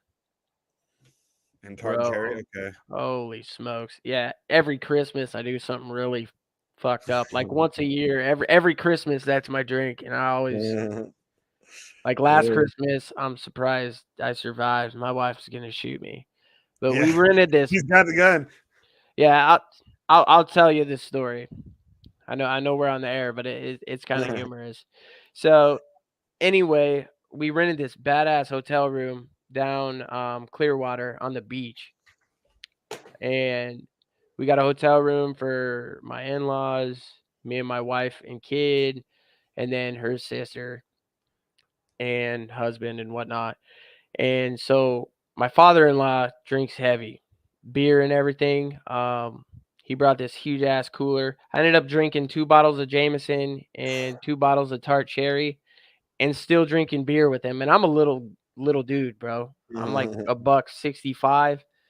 And I was trying to keep up with him, which was a huge mistake. But I got ready to go to bed, and like 4 a.m, I got up to take a piss, and I could have swore we were at home. Like that's just my image, is we were at home. And the layout of this room, like my bathroom would have been to the area that I walked. Bro, I whipped it out and pissed on our suitcase. Oh no. Oh, dude. My wife, I guess she woke up and was screaming at me and yelling at me, and I don't remember nothing. I laid down, woke up the next morning. She's like, "You'll never fucking guess what you did." I'm like, "What?" She's like, "You just pissed all over our suitcase. Our daughter's clothes, my fucking clothes. Now we got to go home and get new clothes." I'm like, "Oh, fuck." But once a year, I do something messed up. I think she's kind of used to it by now, but I barely drink. Actually, usually nowadays, the only time I drink is like if we go to like a steakhouse, I'll probably get like a bottle of red wine or something, and then we'll split it, and I'll usually drink half of it at least. I usually drink more than half of it, and then I make her drive. I'm like, "Well, I never drink, and I've had more than half a bottle of wine, so you're driving because you had like a glass." yeah. No, I normally don't drink a whole lot. I'll have a beer here and there, but that's about it. Yeah, when I was younger, I was a bartender in Vegas for many, many years. Like my dog's name is Jameson because I used to drink Jameson a lot. And I used to go to the Jameson bartender ball every year in Vegas. They do it all over the US, but Vegas was one place. There'd always be like some big name band. They might not be like at their prime anymore, but still like Puddle of Mud or like Filter. Yep. And you're like right there. There's not like barriers in you and security. There's like one security guard off to the side that looks like he doesn't give a shit about his job, And then it's all the Jameson you can drink. That's all they serve. And then they have all these different kinds that you don't even know. Have you had the Black Barrel? Yes. I had it the first time I was there. And then they even have like ones that are numbered, like how you have like Scotch, like 18 year, 21 year. They had like numbered ones. Like it was like, I don't remember, but if it was like 18 year, 21 year, whatever. They had all these Jamesons that most people never hear of because you're not going to see them in most places. And they're really fucking high end. And I've used to get to every year, I'd get to try them because I remember when the Black Barrel came out, or what it's Black Barrel. Is that what it is? I think it's Black Barrel. Yeah. Yeah. Jamie, I think it's, but when that one came out that year of the bartender ball, so they like really featured that one, right? Like that was, they were fucking really pushing like everyone to try that one. They would, because they'd have like tasting stations and shit all over. They just get you fucking wasted, and then they would set loose some fucking like big time band that maybe was on their downward decline and shit, and everyone just fucking hammered and even 10 times happier. But it was nothing but Jameson for the whole night. Like one year they were doing screen. I have the shirt still. They were like doing screen printing right there. There was like different stations. You always would leave that place with all kinds of Jameson swag. Like it was so fucking cool. It was awesome. You get drunk for free. And you get all kinds of shit, and you learn about, you see a cool band, like, but very intimate setting. Cause it was only like for people like in like bartenders and people in the food and beverage industry. Usually it'd be like maybe like restaurant managers and bartenders is typically what was there. So it was cool. There was always a lot of hot chicks. I remember those days. Yeah, me too. Now I'm old. I'll be 43 in a month. I worked security indoor at we called it a college bar. It was like a dive bar. It was downstairs in Lincoln, Nebraska. So we were literally like a couple of blocks from the stadium. Man, I had so much fun there.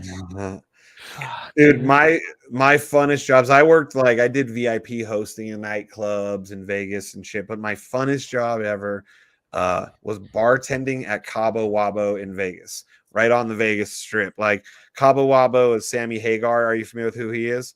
Yeah. He was it's his thing.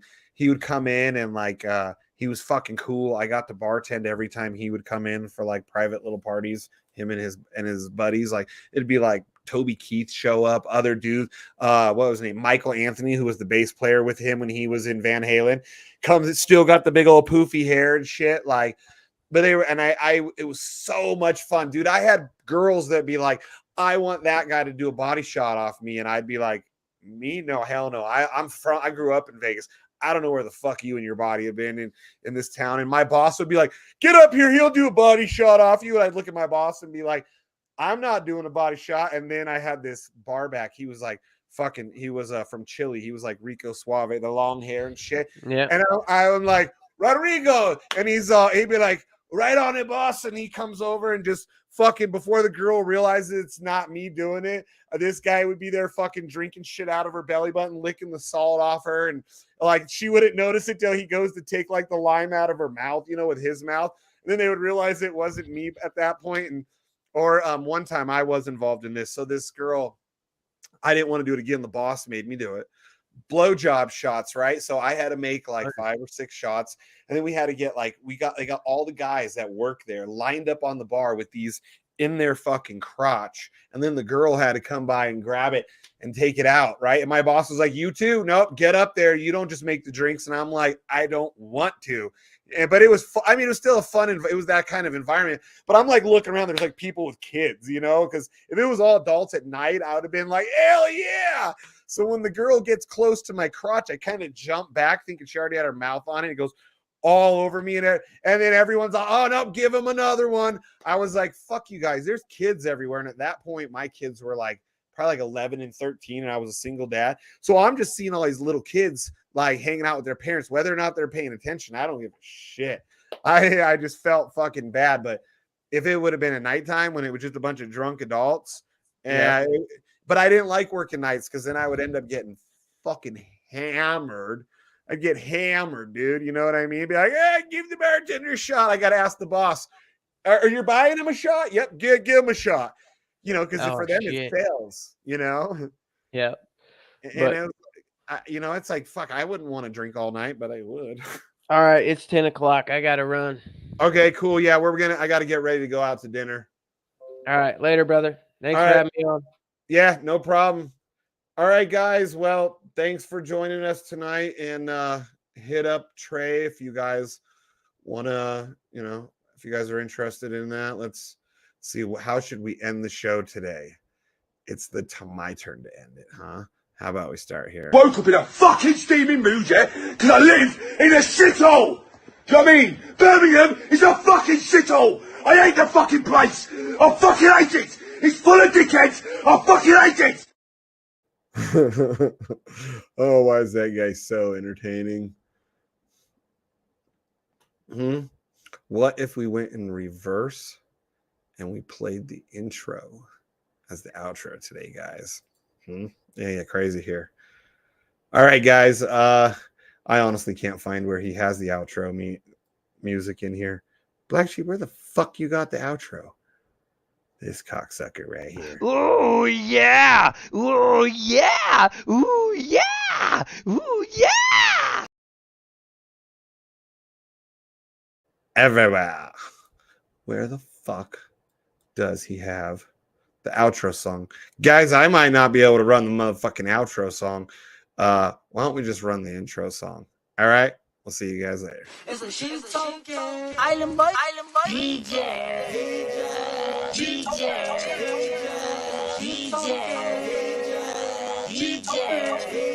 shout out to the island boys.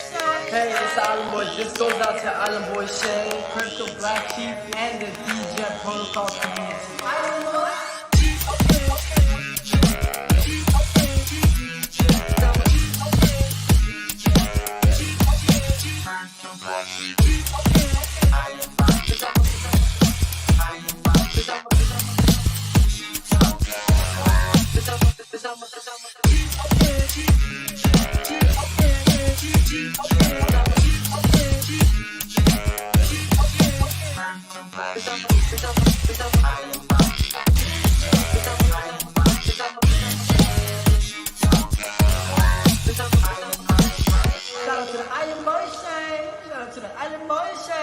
She token, going to the moon. Drip hops and poles, gonna make us all rich. The DJ protocol.